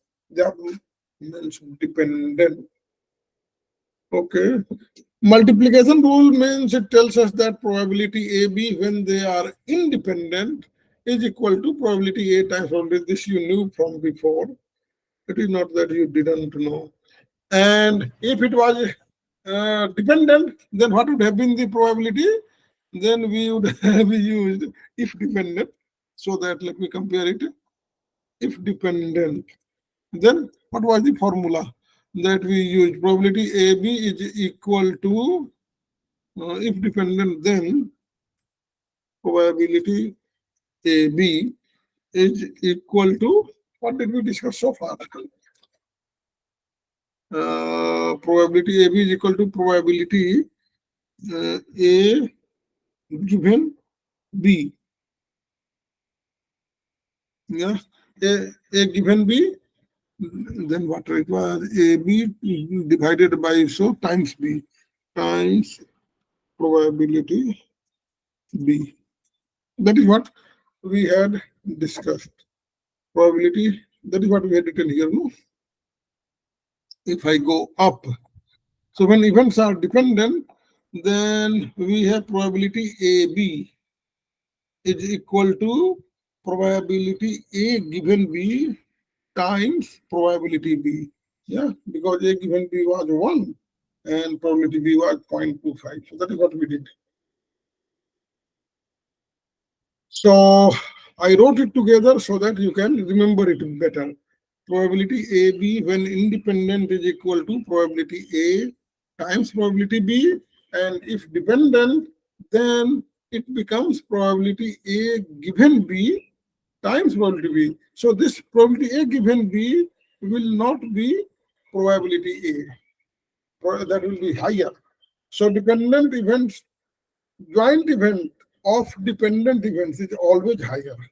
This kind of question can be asked in CF exam, conceptual question. So, okay, we were here only, no? Okay, let's see this. What does this tell? Okay, read question and then we will solve it. As part of your work as a banking industry analyst, you would build models for forecasting earnings per share of the banks you cover. Today, you are studying Bangkok. The historical record shows that 55% of its recent quarters, Bangkok's EPS has increased sequentially, and in 45% of quarters, it has decreased or remained unchanged. At this point in your analysis, you are assuming that changes in EPS are independent. Okay. Okay, so let me write it. Probability A is 0.55 watt. I was saying the historical record shows that 55% of recent quarters EPS has increased sequentially. So EPS increases sequentially. EPS up sequentially. So this one is equal to our event A is equal to event is equal to A. So this probability A is equal to probability A is equal to 0.55. And then what is probability B? Then Banco EPS has increased sequence, and in 45% of quarters, EPS has decreased or remained the same. So EPS same or up. So probability B is equal to 0.45. Okay. Now, earning per share for quarter. Okay. So earnings per share for QT given year one, that is EPS for the second quarter of the year were larger than EPS for the quarter one, year one.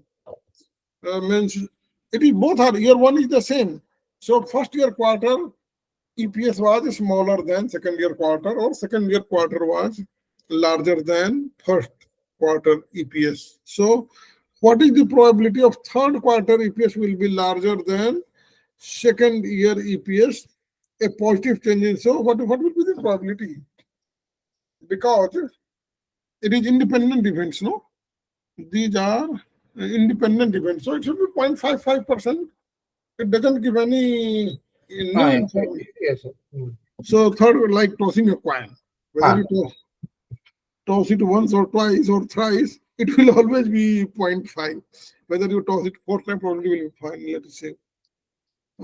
Yeah, it is 0.55 is the answer because the events are independent. Okay.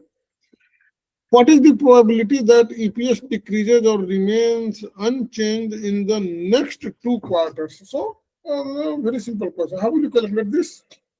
Oh, well, answer is That will be yes, sir. Like 0.45 into 0.45. times 0.45. Yeah, this part was easy. Let's go to the next part.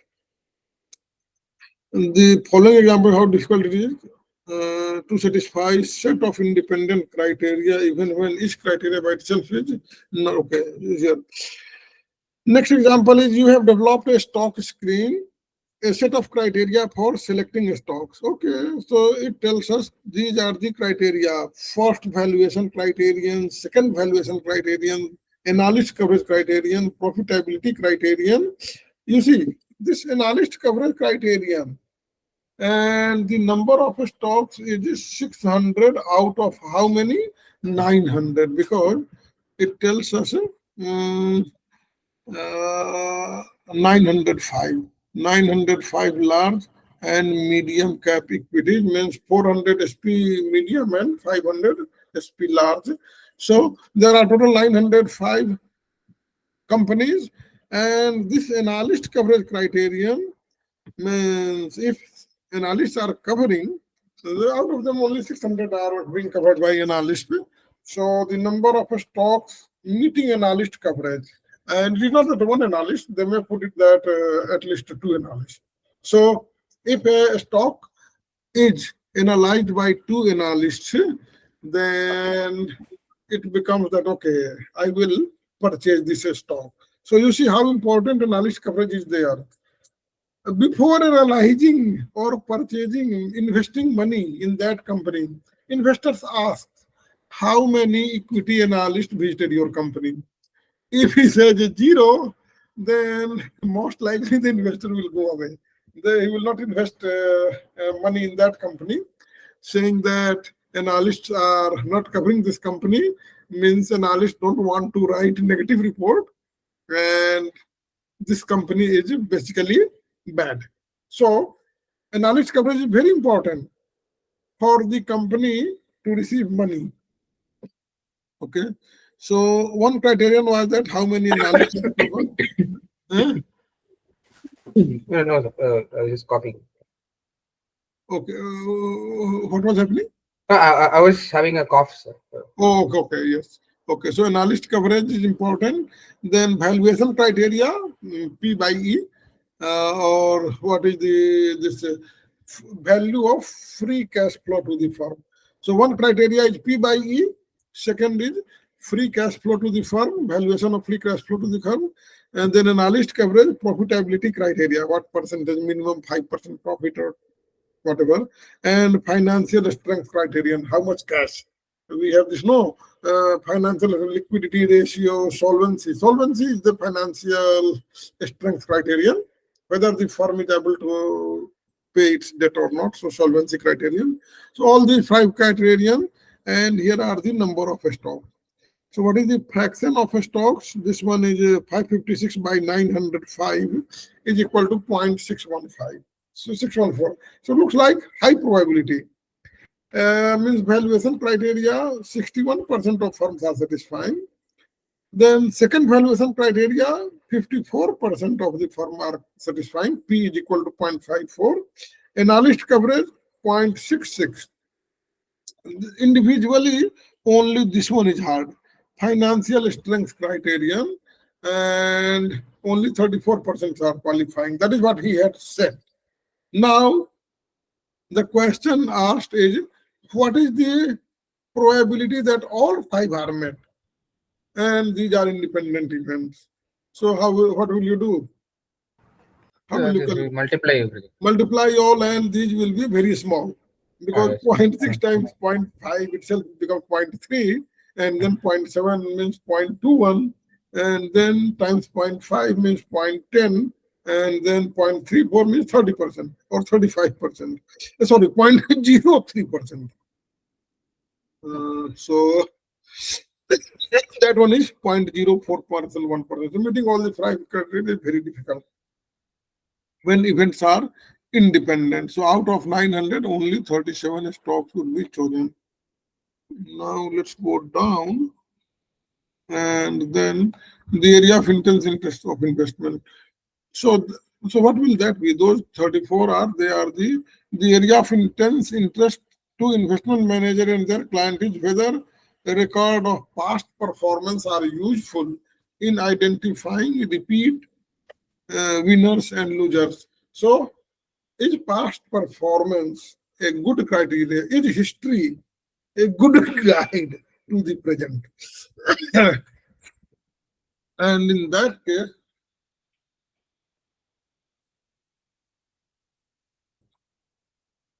how to find that? This tells us, it is another part of writing. The purpose of mutual fund that we had studied in example 3. You remember? We had studied right now.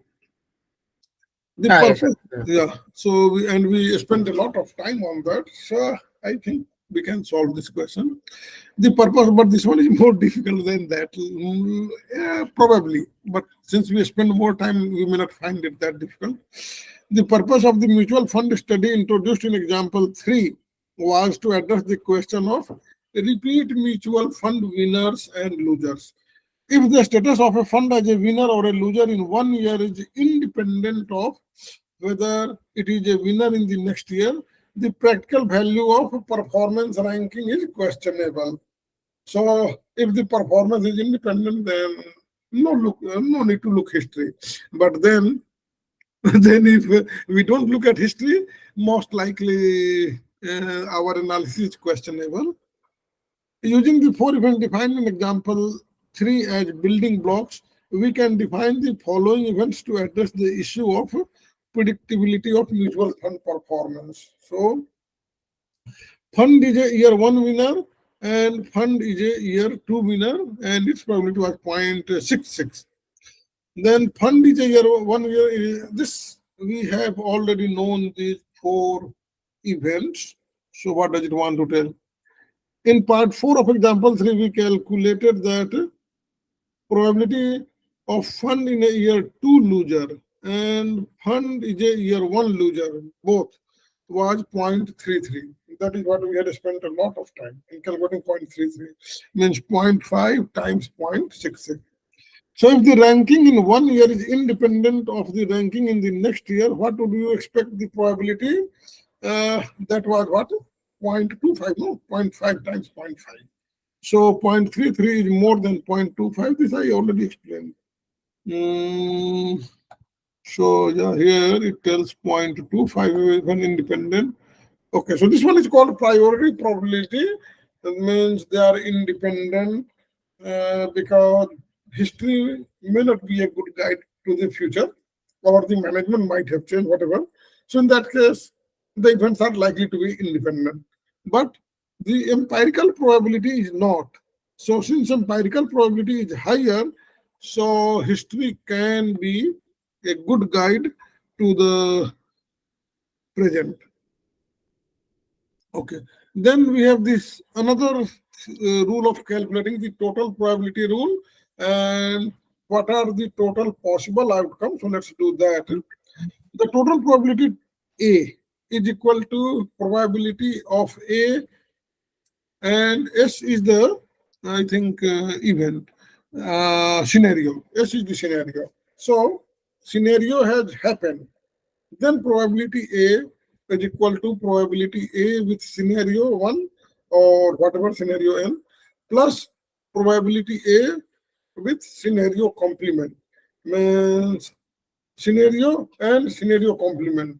both together will become one because both are mutually exclusive events.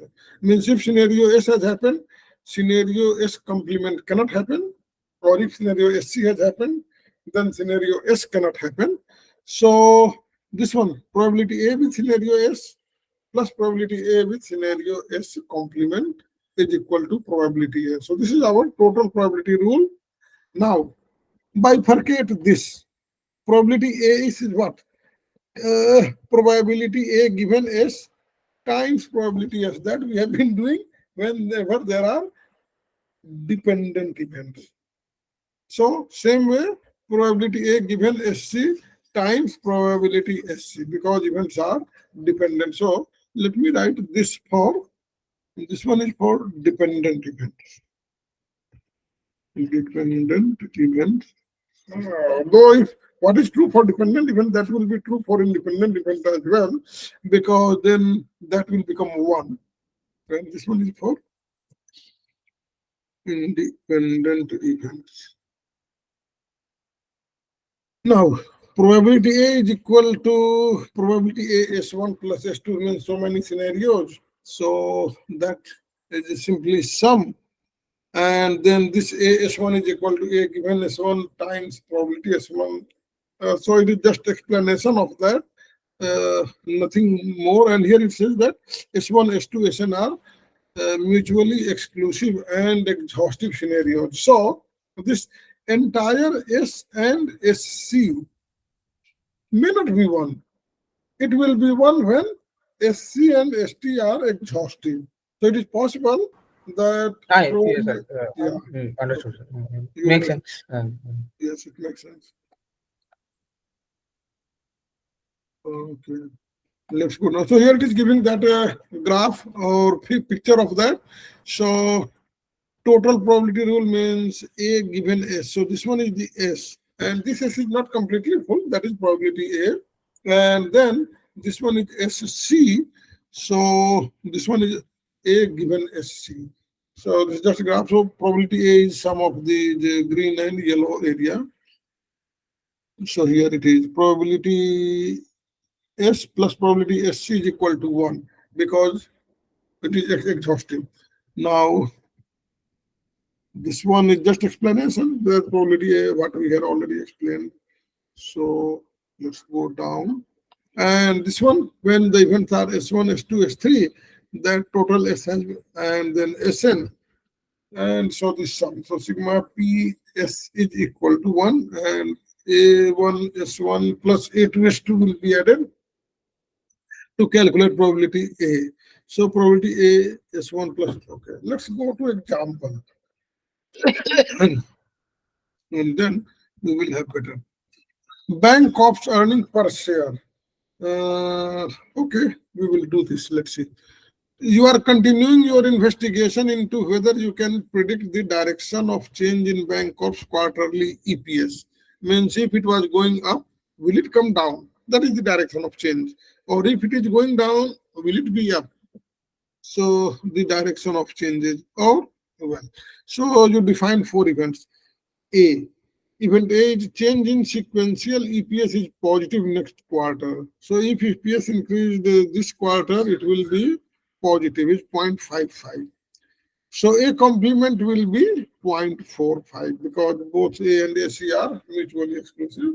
Then S. Change in sequential EPS is positive in the prior criteria. Change in sequence, okay. And then SC will be, yeah, sure, 1 minus 0.55. But what does it want to tell? Change in sequential EPS, change in sequential EPS. Okay, these two events are there, means definition is the same. Change in sequential EPS, change in sequential EPS is positive. Oh, in the prior quarter. So here is the difference. I was thinking what this in the prior quarter and this one in the next quarter. So change in sequential EPS is positive in the prior quarter, and then that possibility also 0.55. Okay. Let me go down. What does it do? Okay. So on inspecting the data, okay, I will first hide the answer. On inspecting the data, you observe some persistent in EPS changes. Increases tend to be followed by increases. Decreases by decreases. Okay, so consistency means once fall, second time fall as well, maybe third time and then reverse. So that will be persistence. Rise, second time rise, third time rise, then fall, that is also persistence. So the first probability estimate you develop is P. P is change in sequential EPS is positive next quarter given change in sequential EPS is 0 or negative in the prior quarter. So if prior quarter was 0 or negative EPS, then what is the probability of getting higher EPS, positive EPS in the next quarter? So this one is probability A given SC. Okay, so here it is given. Probability A given SC is 0.4. This additional information, here it was not given. Probability A given SC is 0.4. Okay. The most recent quarter's EPS, second means quarter 2 given in year 1, is announced and the change is a positive sequential change, the event S. So this one is event S. Change is positive means 0.55. So this one is 0.55. You are interested in estimate forecasting EPS for third quarter. So what has happened? Second quarter is positive. What about third quarter, first quarter? Does it tell? A given SC was 0.4. Okay, let me see the question. Write the statement in probability notation. Okay, so how will you write this in notation? EPS for the third quarter year 1. So it is written positive. So first of all, it has to be change in positive with A, probability A given what? S or SC? What will be your answer? Means my solution. It is S given A. Yeah, very good. Probability A given S. So this should be probability A given S because S has already happened positive. Let's see. Yeah, probability A given S. Now we will calculate ourselves. We will not look at the answer. Calculate the probability in part 1. What? Calculate the probability that is consistent with your other probabilities or beliefs. So how to calculate the probability A given S? So probability A given SC is 0.4. So probability A given SC is 0.45. And are they independent events? No. Only if you observe some persistence, it is persistency. Some persistency is there. So we have to calculate probability A given S. What information do we have? We have probability A given SC is equal to 0.4. So that looks like 0.6 simple because S and SC. Probability A is 0.55. So how to calculate that? Let's think. Probability A is 0.55. So we have this answer. Probability A is 0.55. So let's calculate here. Here is there. How did you say A given S is 0.6, sir? Like No, it don't happen that. Okay. No, it don't happen. We are trying to calculate. Probability A is equal to 0.55. Yes, sir. Yeah, is positive in next quarter. Then probability A given SC is given. Probability A given SC is equal to 0.4. It is given. Yes. Now, 0.4, sir. yes, this one is 0.4. Okay. This one is 0.4. Okay. This one is given. Now, it is asking, so we need to calculate probability. We need to calculate probability A given S. That will be 1. Okay, so how to calculate that? Let's do this. Let me think. Okay, you can also think. It is not only I have to think. Oh, sorry. I don't want to see the answer. Let's try first, and then we will see the answer. What will be the answer and how to solve it? So, what information do we have? 0.5. One information is sure that will this be equal? Okay. So let me put it a bit up. P of A is equal Is to 0.55. So I will have to write here that P of 0.55 is equal to probability A 0.55 is equal to probability A given S is equal to probability A given S plus probability A given SC. That is what we had. So probability A given SC. We had equation, that is what we had. Now, probability A given S. Let's go up.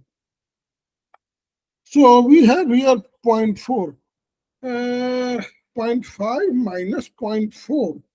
0.15 is the clear answer because we have this information, but still. is this the formula, sir?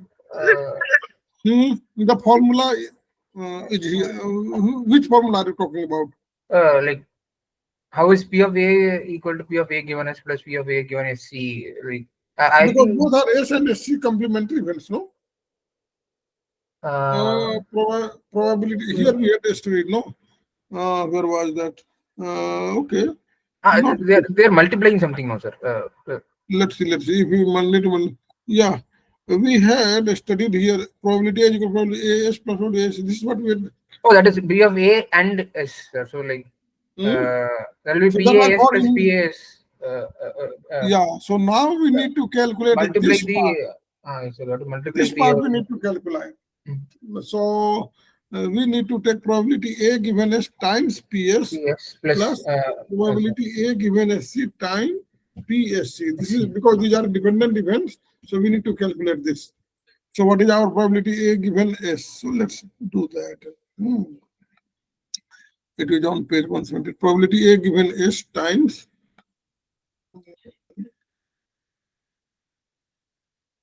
here I was okay. So this one is equal to probability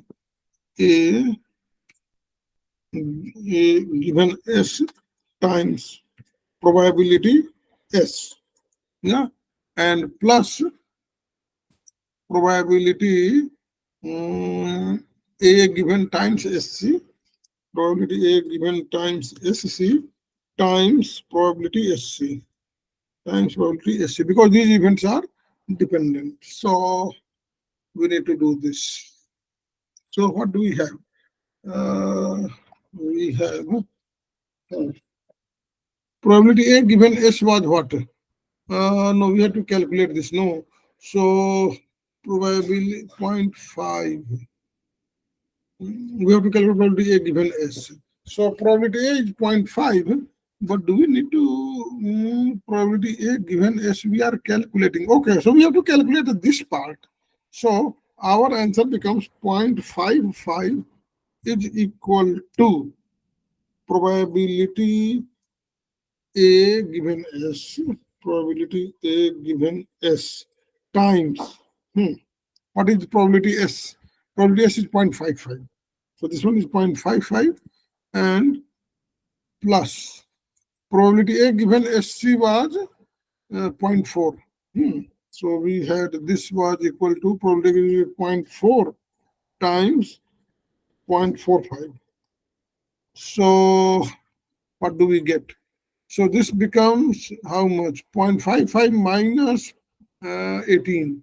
So 0.55 minus 18 is 0.37. 0.37 times 0.55 is our probability A given S. That is what we are getting. Sorry. Probability A given S. Okay. So how much does it come? Calculator. 0.37 times 0.5. 0.37 times 0.55. 0.2035. So this is 0.2, which is equal to 0.2035. That is what my calculator gives. Is that the answer? Calculate, calculate the probability. So what is 0.673, sir. huh? 0.673. 0.673 is the answer, not 0.673. So I became wrong. Let me see where we made the mistake. Probability times PSC. This one is correct. So 0.55 is equal to, yeah, this one is also correct. So solving for the unknown is 0.55 minus this. Oh, actually, here it was dividing. Come on. If this side I have written multiplication, then how can I write it dividing? So divided by 5, no, yeah, so our answer is correct. So it was just the problem of multiplication and divider. So 0.37 divided by 0.55. So conceptually we are correct. It was just careless error. So this one is equal to 0.671. This so 0.672. Okay. So that's how we calculated.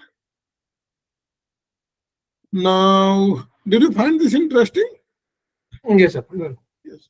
And probably new for two. New also means you need to learn. So you should keep practicing this, means watch this video again or look at the, whichever you feel, and then you will learn it. Though we are learning it right now itself. It is not that any confusion is left. So principle of counting, you are very much familiar with this about permutation and combination, but we will review it again. So multiplication rule of counting. If one task is done in n ways and the second task given the first can be done in n2 ways, and the third task given the first two tasks can be done in n3 ways, so on, then the number of ways k tasks can be done is n1 times n2 times nk. This you knew from before. And here, this one is interesting in the sense that this talks about investment within country and foreign.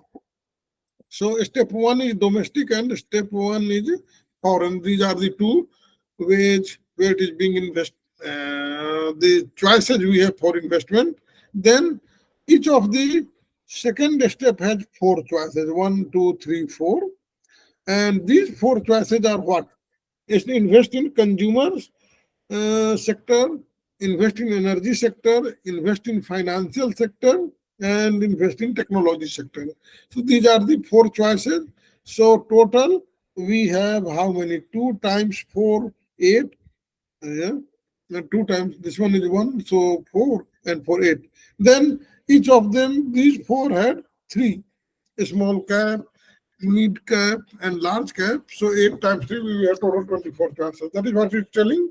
So nothing new for you, but since it was about investment, so I wrote it.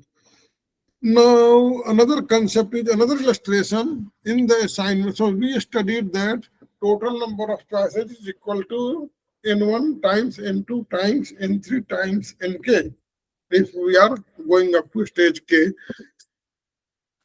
Another illustration is the assignment of member of a group to an equal number of positions. So we have n members and the positions are also n.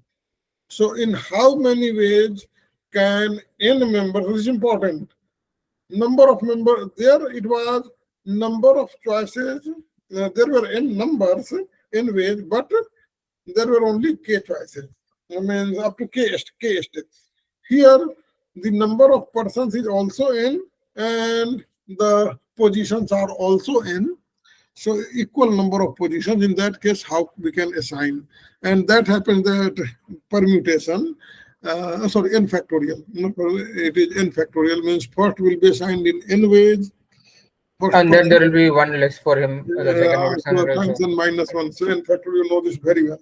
So let's go down. I know this is easier, so we will go faster. Then second type of is called labeling problem. We want to get each object a group or label or a place in category, and that one is given as such as this one is above average mark, mutual fund is high risk, then above average risk, then average risk, then below average risk, low risk. That way there are 5 categories. Now funds are 18. So we can choose those funds in 18 factorial ways. And then how many we are choosing? It came out to be 13 billion. So out of 18 mutual funds, we can have n factorial ways of choices. And then, but this one is what? How many are we choosing? Okay, so a mutual fund rank, let me read if it is different question than that. A mutual fund guide ranked 18 bond mutual funds by total returns for the last year. The guide also assigned each fund 1 5 risk. Okay, so the first 18 will be assigned in the 5 risk. One is 18, then second will also be should be assigned in 5 ways.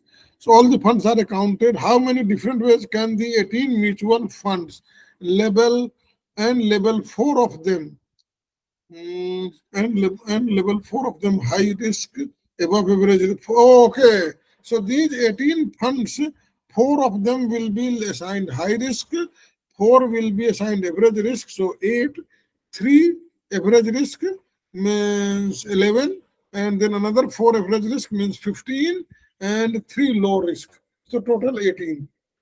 Means these 18 mutual funds are classified in 5 different categories, and those 5 different categories include 4, 4, 3, 4, and 3. So that would become it. So in that case, how many total possible ways? So this is multinomial because these 3 are this 3 is all 3 are unique, identical.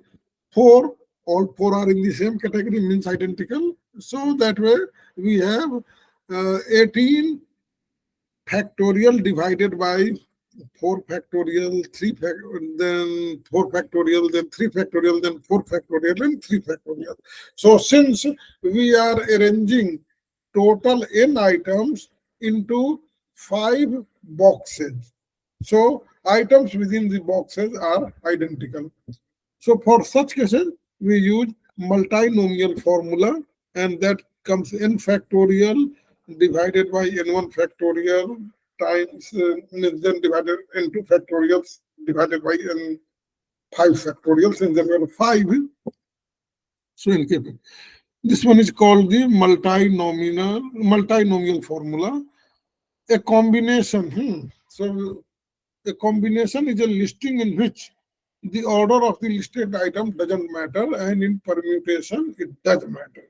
So here this n1 factorial, n2 factorial, nk factorial, they are combinations, means that the item ordering doesn't matter, and that's why they are identical, and so we are dividing it. Now n choose r is n factorial, this you know, by n minus r. Why do we have this combination? Because ordering doesn't matter in this n factorial divided by r factorial. So what will be the ordering in r doesn't matter. So in that case, it becomes combination. In this multinomial, this becomes combination when this is only 2.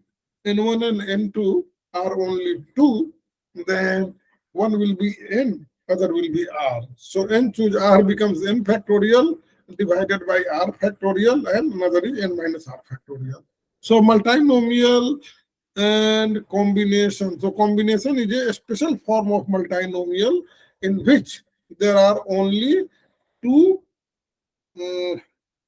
categories to choose. Okay. So let's go down. Then what was permutation? What is permutation?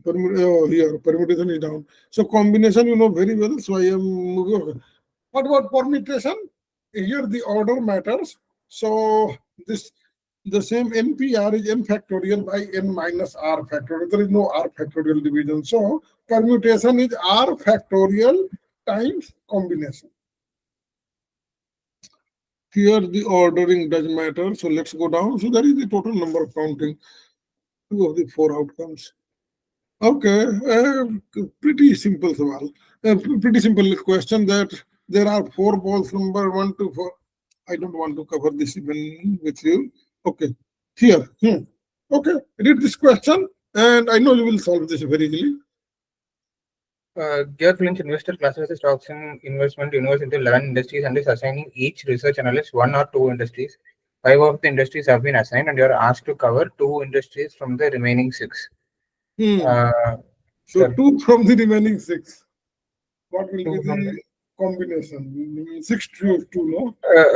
NCR like 6 choose 2, sir. So this 6 factorial by 4 factorial into 2 factorial. Yeah. So what will be, which of these 3 will be the answer? 6 times 5 divided by 2. Yes, sir. So 15. 15. Yes. Okay. Which one is okay? So this one is what? Okay, read this question. So to win the Australian Powerball jacket, you must match the number of 7 balls pulled from a basket plus the number of the Powerballs. The order in which the 7 balls are done is not important. So it is combination. The number of combinations of matching 7 out of 35 balls is already there. Okay, yeah. So and then this one will be 20 choose 1 will be added, which is so we should multiply both the things. Yeah, we will multiply both. So okay, this is the summary of what we did. Okay, so the chapter is over. Let's go to the questions. And here is the question. You will find all of them easy, but let's see. In probability theory, exhaustive events are best described as the set of events have probability of 0, no, mutual exclusion, no, include all potential outcomes. See. Which probability estimate most likely varies between people, subjective probability. See. If the probability that Zoloft company sales exceeded last year's sales is 0.167, the odds for exceeding the sales are closest to 1 by 5 is no, 1 by 1 by 6. No, how 1 by 6? It is 0.167. Then divided by 0.833, no? Because total has to be 1. So if it is, if this one is already odd 1. Odd 1, okay. Divided by 0.1 minus this, you know. So 0.833. So it should be 1 to 5. Is it clear? No, sir, I'm not getting it, sir. Okay. Here it is asking if the probability that Zoloft company sales exceeded last year's sales is 0.167. The odds for exceeding sales are closest to. So it is asking for odds. So in the denominator means this is the probability. So total probability is 1, no? So this already. Okay, so 1 by 1 plus 6 is equal, 1 plus 5 is equal to 0.167. 0.80, that's right. No, okay, no, it is asking odds. So for odds, like I had said that if the probability is 0.25, then what is the odds? It is 1 to 3, no? Because 0.75 is the winning his probability. So he has 3 chances, no? Okay. It happens like this. Odds. Odds. Odds is equal to P divided by 1 minus P is equal to P divided by 1 minus P. So since P which is equal to 0.167 divided by 0.833, which is equal to 1 One. to 5. 1 to Yes, sir. 1 to 5. So 1. Okay, sir. Okay. Yeah, you got it?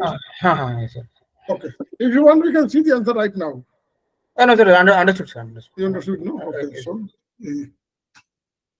after uh, uh, after 6 months, the growth portfolio that Ryan Khan manages has outperformed its benchmark and states that his odds of beating the benchmark for year are 3-1.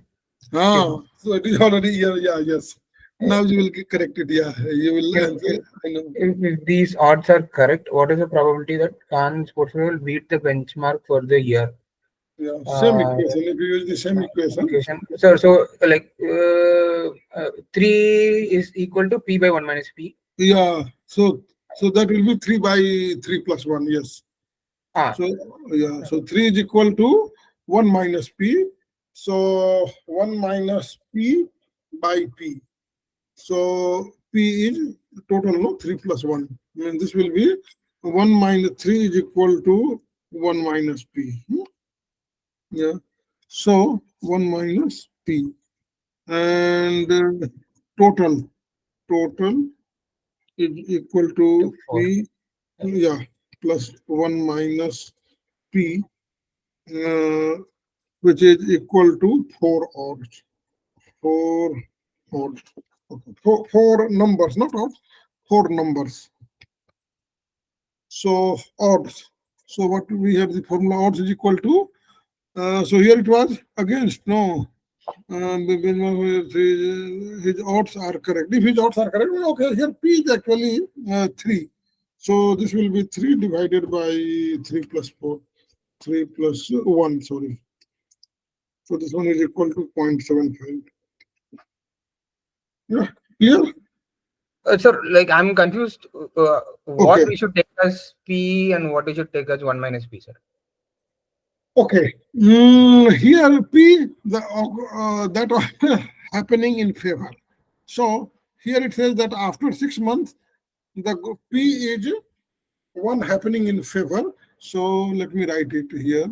P is the event happening in your favor.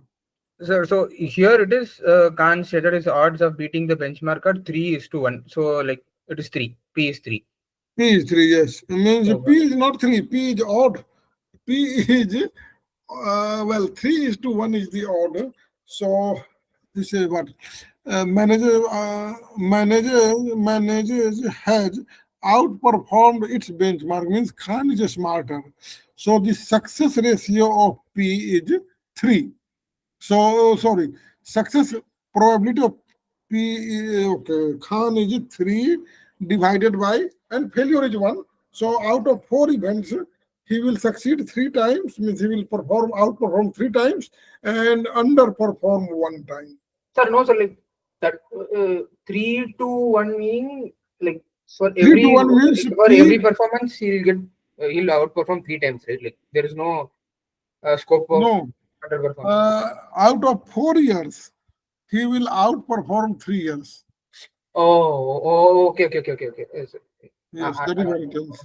So out of 4, 3-1, this means what is said that his odds. Okay, so let me write it here. Odds of 3-1. 3-1 means that out of 4 years, 3 will be in Khan's performance, in Khan's favor, and 1 against. Okay, so that means P is 0.75, right? P is 0.75, yes. So what have I written here? Yeah, P, yes. So it is, this one is equal to 0.75, yes. This one is equal to So then our answer would have been 0.75 divided by 1. Okay, which is 0.75. Okay. Yeah, so 0.7 divided by 0.25 is 3. That is what the odds are. That is what the odd in his favor is. So like the final answer would be 0.75 divided by 1, which is 0.75. Divided by 1, yes. So that's why I wrote it. 3 divided by 3 plus 1. So 0.75 by 3, yes. So how will you get 0.75? That you will get only when you divide 3 by 4. 3 by 4. Yes. Okay, does it? The same concept is here. Now apply the same concept that you learned in 4. So it says odds 3 to 1. So here the odds are, means this total probability is 1. Yes, so it will be 1 by 6, which is 0.167. 1 by 6, which is 0.167. Yeah, 1 by 6 is 0.167. So that is P. Uh, And so the odd will be 1.167 by 1 minus 1.167, which is 0.833. So 0.167 divided by 0.833 is Yes, that's right. Okay, question number 5. Suppose that 5% of the stocks meeting your stock selection criteria are in the telecom industry. Also, dividend paying. Okay, so 5% of the stock criteria are in the telecommunication industry. Okay, very good. So this one is conditional probability. Okay, now. Also, dividend paying telecom stocks are 1% of the industry. What is the probability that a stock is dividend paying given that this telecom stock that has mature stock? Sorry, multiply both. Multiply or divide. So what is the probability that a stock is dividend paying given that its telecom stock has met your stock selection criteria? Okay. Yeah, so multiply both. Means 0.5% of the stock meeting your stock criteria are in the telecommunication. Okay. Should we multiply or divide? That is what we have to see. So this one is only 5% of the total stock, not telecom. Telecom. Oh, okay. Also, dividend paying telecom stocks are 1% of the total number of stocks. Okay, Yes. okay. So total number of stocks are 1%, means this 1% is from that 5%. 5%. Okay, sir. So then we should divide. We should divide. So this will be 20.1 by 5, no? Yes, sir. 0.01 divided by 0.05, which is equal to 0.2. So in which case you would have multiplied, sir? Oh, I would have multiplied it in this case that what is the probability of dividend gain from a telecom stock? Means I would have multiplied. Okay, let me write this question. What is the probability? What is the probability that what the person is getting dividend from a telecom stock?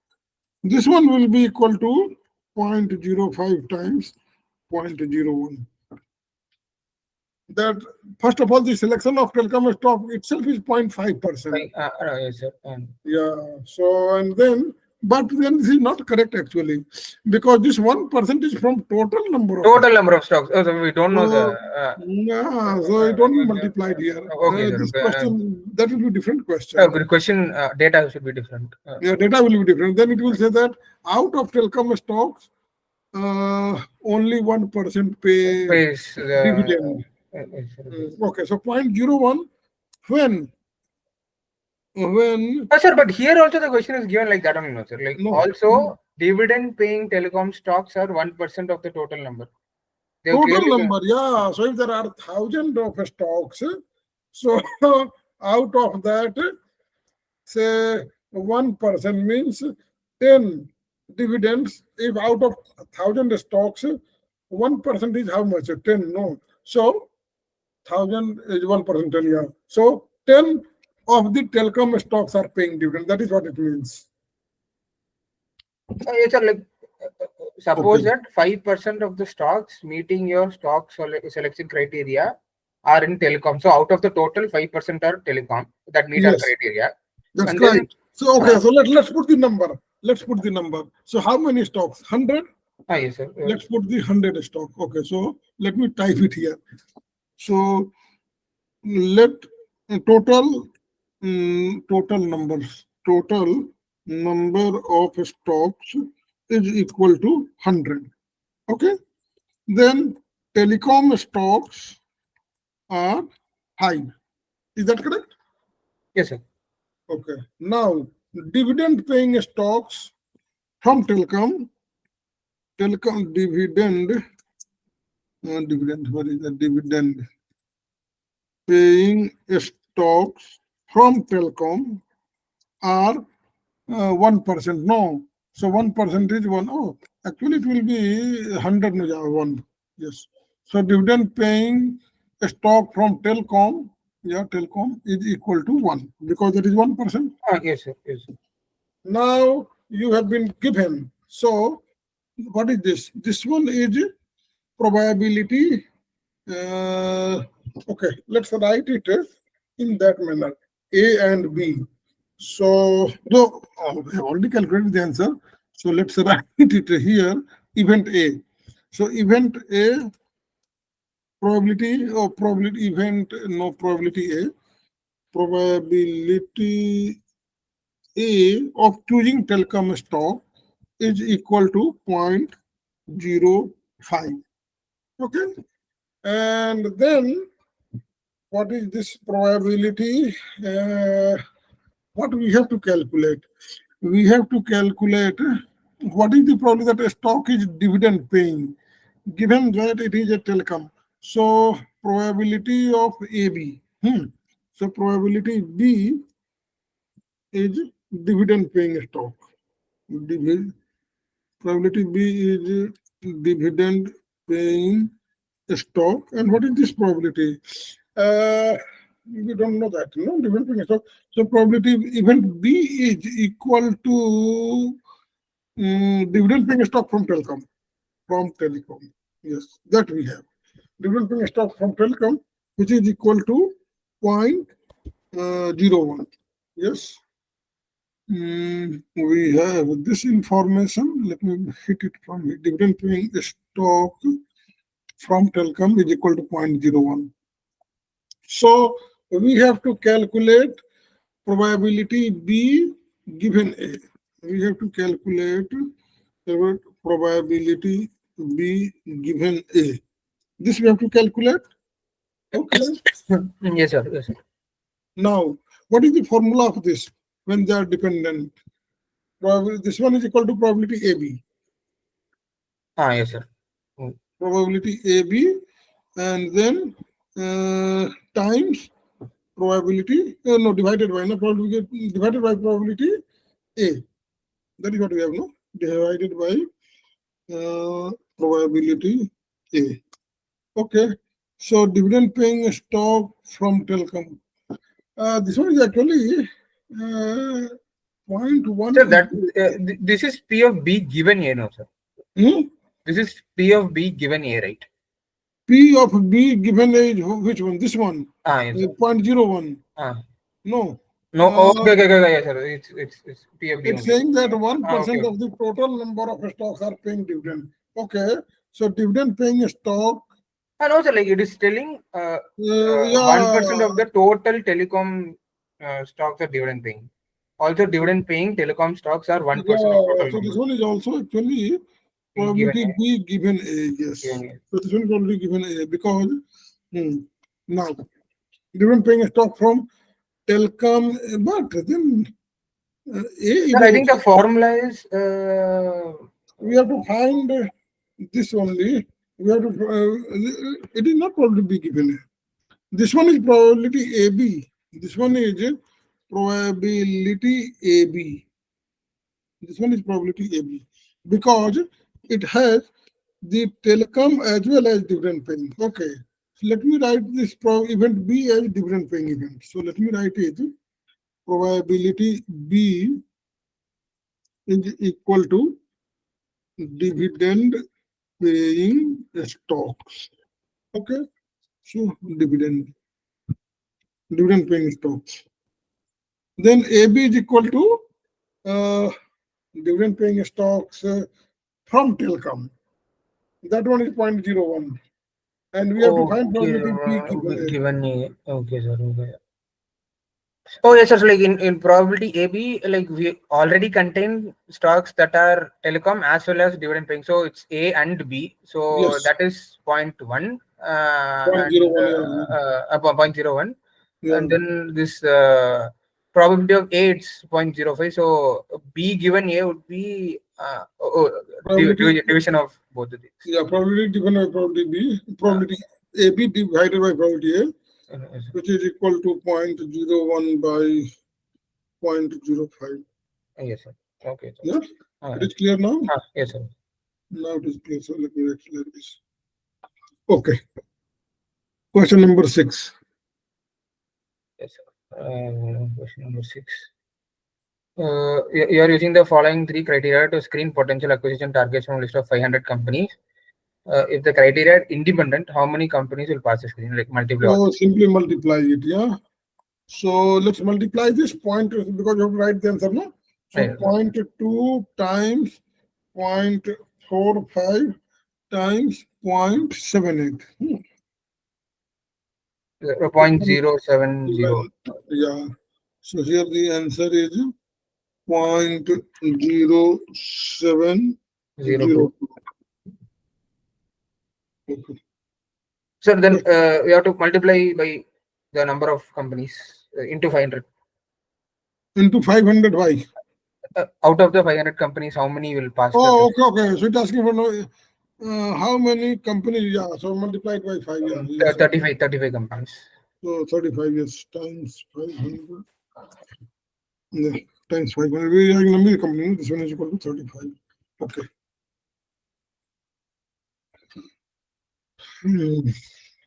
Question number 7. Florence Hickson is screening a set of 100 stocks based on two criteria. He set the passing level such that 50% pass, 50% do not. Okay. For these stocks, the values for criterion 1 and criterion 2 are not independent but are positively related. How many stocks should pass Hickson's two screens? Uh, so it should It is be always more than independent. more than the independent. Yes, sir. So more than 20. So more than 25. See. Means whenever dependent probability is always, you see, this concept came. Yes, sir. It is always more than Always more than the. independent. Yeah, dependent probability is always more than independent probability.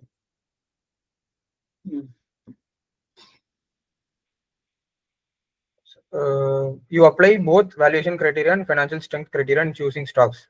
The probability that randomly selected stock meets your valuation criteria is 0.25.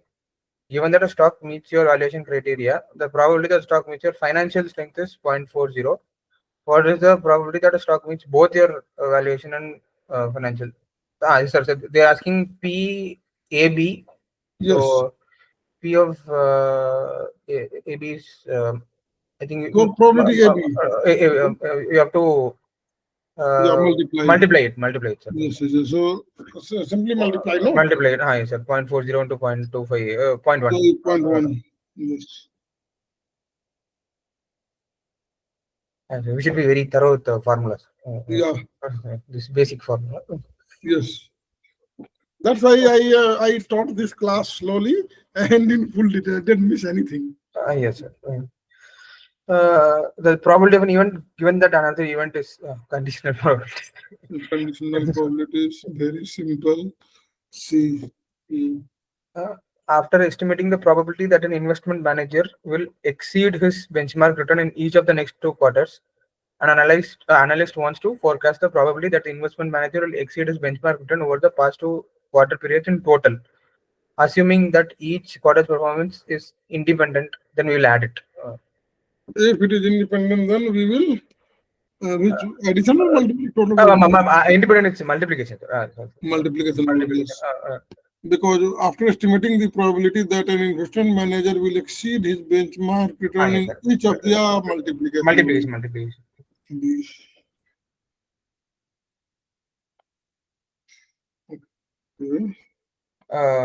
Which of the following is a property of two dependent events? The two events must occur simultaneously. No. The probability of one event influences the probability of other event. Yes, sir. B. Yes. So C is the probability of the two events occurring is the product of each event's It probability. is independent. Ah, That oh, is, that is independent. Ah, that is yes, sir. independent. Yeah, so C is independent and 2B is dependent. Ah, yes, sir. Yes. A manager will select 20 bonds out of his universe of 100 bonds to construct a portfolio. Which formula provides the number of possible portfolios? So here order does not matter. So Yeah, so permutation. combination, yes, C, yeah, C is the correct Sorry, answer. sorry, a combination. Sir. Combination, Okay. because the order doesn't matter. Doesn't Yes, matter. Okay. yes.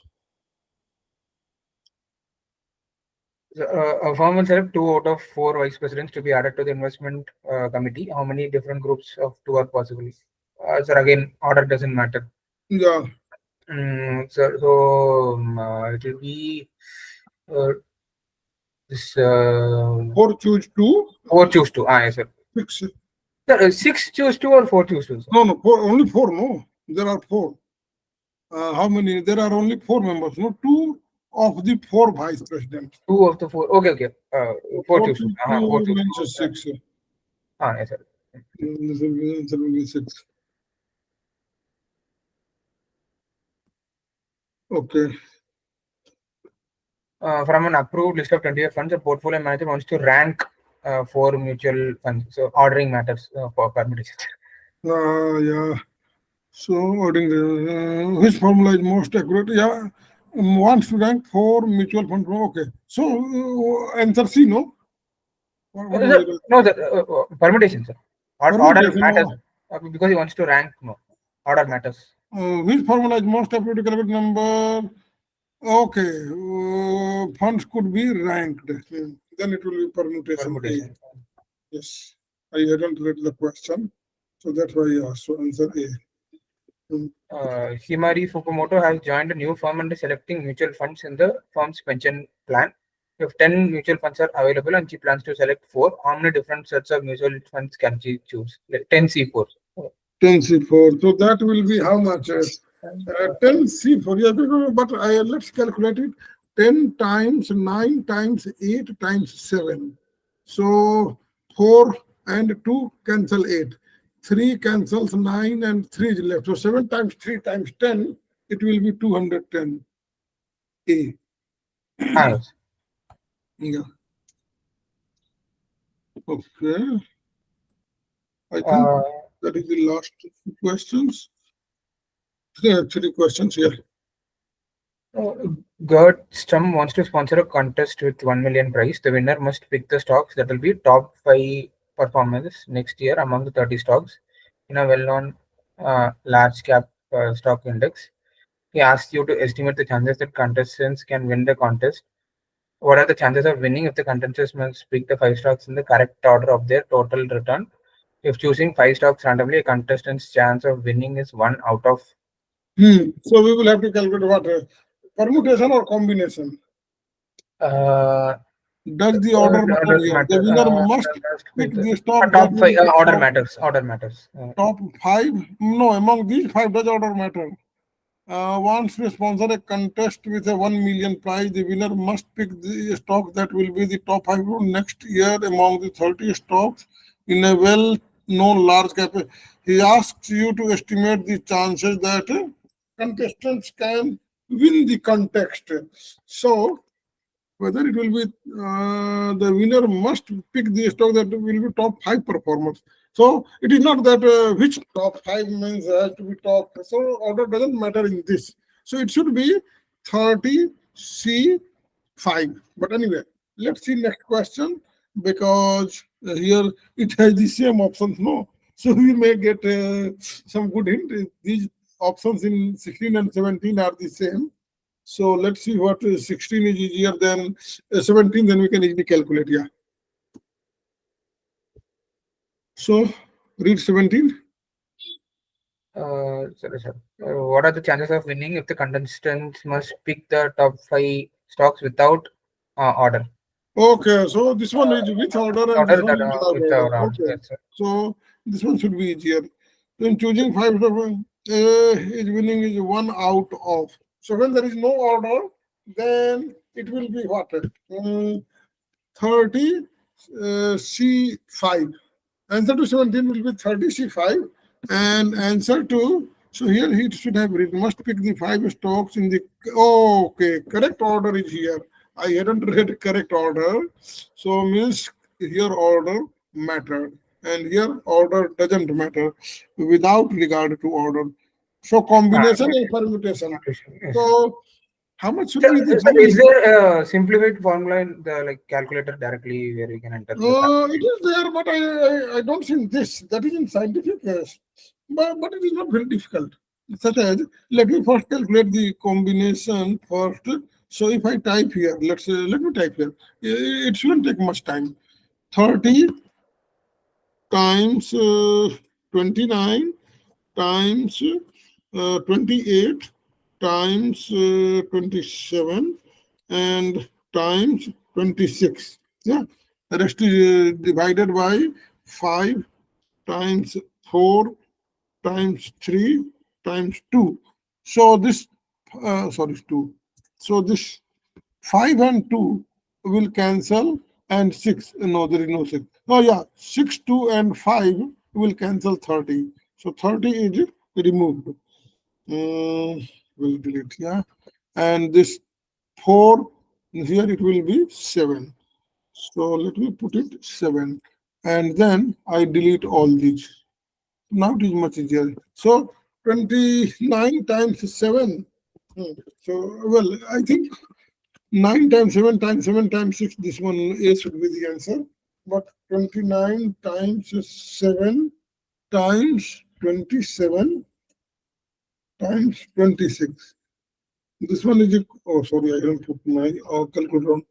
29 times 7 times 27 times 26. Yeah, So, sir, 14250. I just saw an like video on YouTube, sir. Like, Okay, so solving it on. I'm sharing it now. okay, very good. So you saw this, it is on financial calculator? Like our BA two. Here too, okay. Okay, you can share with me because I never used that. So, okay. One second, sir. I've shared it in the chat box. Okay, chat box. Let me go here and here. So, Yogeshwaran. Okay, so here you have shared. Okay, I will It is watch it 1 minute, later. sir. Yeah, It is only no 1 minute. problem. I will watch it later. Oh, okay, it is 1 minute. Yes, sir. Okay, okay, okay, okay. Okay, so the others will also see this.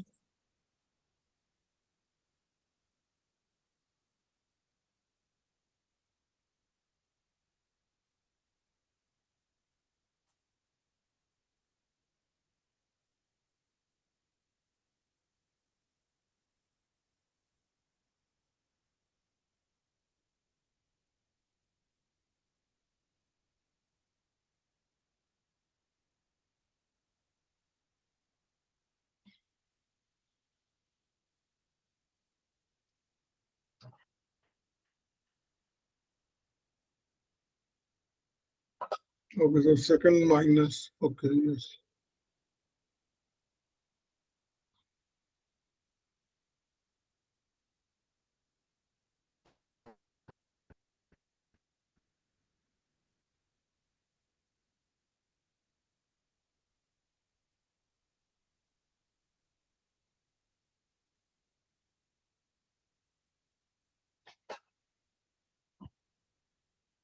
Oh, very good.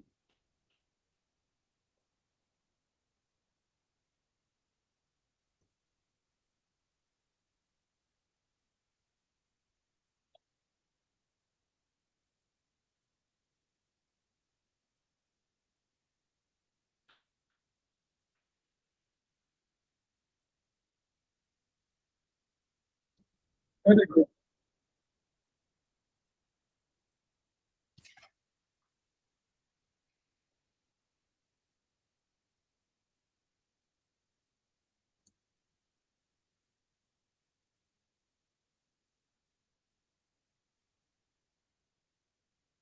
Mhm.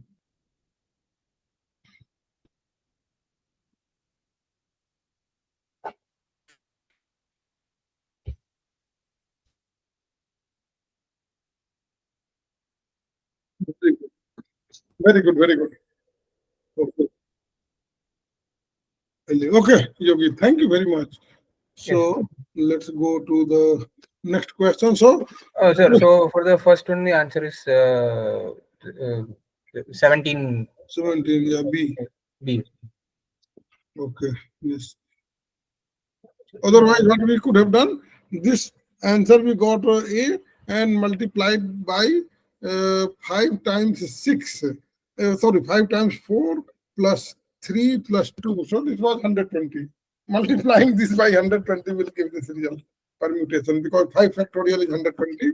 So if we know, okay, then 18. Stum marks, can we trust these probabilities of winning? Most likely, yes, because it is a priori probability, but sorry, it is theoretical probability, no? But it is No, not backed by data, right? So we can't. it is not by that. It is not done by data. No, the formula calculation is correct actually. So it is not that we can completely disregard it. The winner must pick the stock that will be top. We are calculating probability. So in theory, there is no problem. Anyway, what does the book tell? Let's see. Uh, Theoretically, it is correct, but Oh, sir, because it is a large, known large cap, so this data is available. okay. The contestant doesn't resemble a usual lottery. Each of the 30 stock doesn't have an equal chance of having the highest return. Furthermore, contestants may have some favored investment, and the 30 stocks will not be chosen with the same frequency. To guard against more than one person selecting the winners correctly, Stern may wish to stipulate that if there is more than one winner, the winner will share the 1 million prize. Okay, so he can do that as well. Contest. Okay, so it is not disregarding. It is saying that he may have bias. Well, if it is bias, then probably is not wrong because he says no.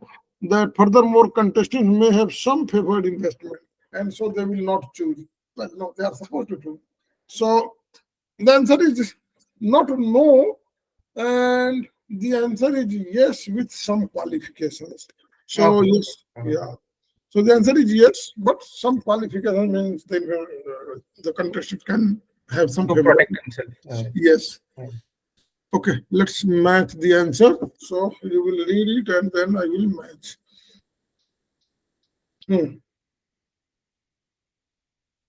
Okay, one. What is it? Yes, C, Yes, C, yes, A, yes. C. Okay, so you were having confusion with odds, so now it is correct, yeah? You Yes. understood? Yes. Okay, C, yes, correct. Then fifth one is 0.2. Very good. Sixth is multiplication of all the three. Yeah. Yeah, so 35 is there or no? Sir, 35, sir, 35. 35, yeah, okay. 7C, Yes, 8, 0.1, yes, 9C, yes, and 10B, yes, 11B, yes, 12C, yes. 13A, Go down. Yes, 14A, yes, 15A, yes. 16B, 17A. We matched. Okay, so we finished this probability chapter, and I think you learned a lot of things, huh? Yes, sir. And the unit from before, but still. Okay, so okay, let me first stop this recording. Is it here? Stop recording.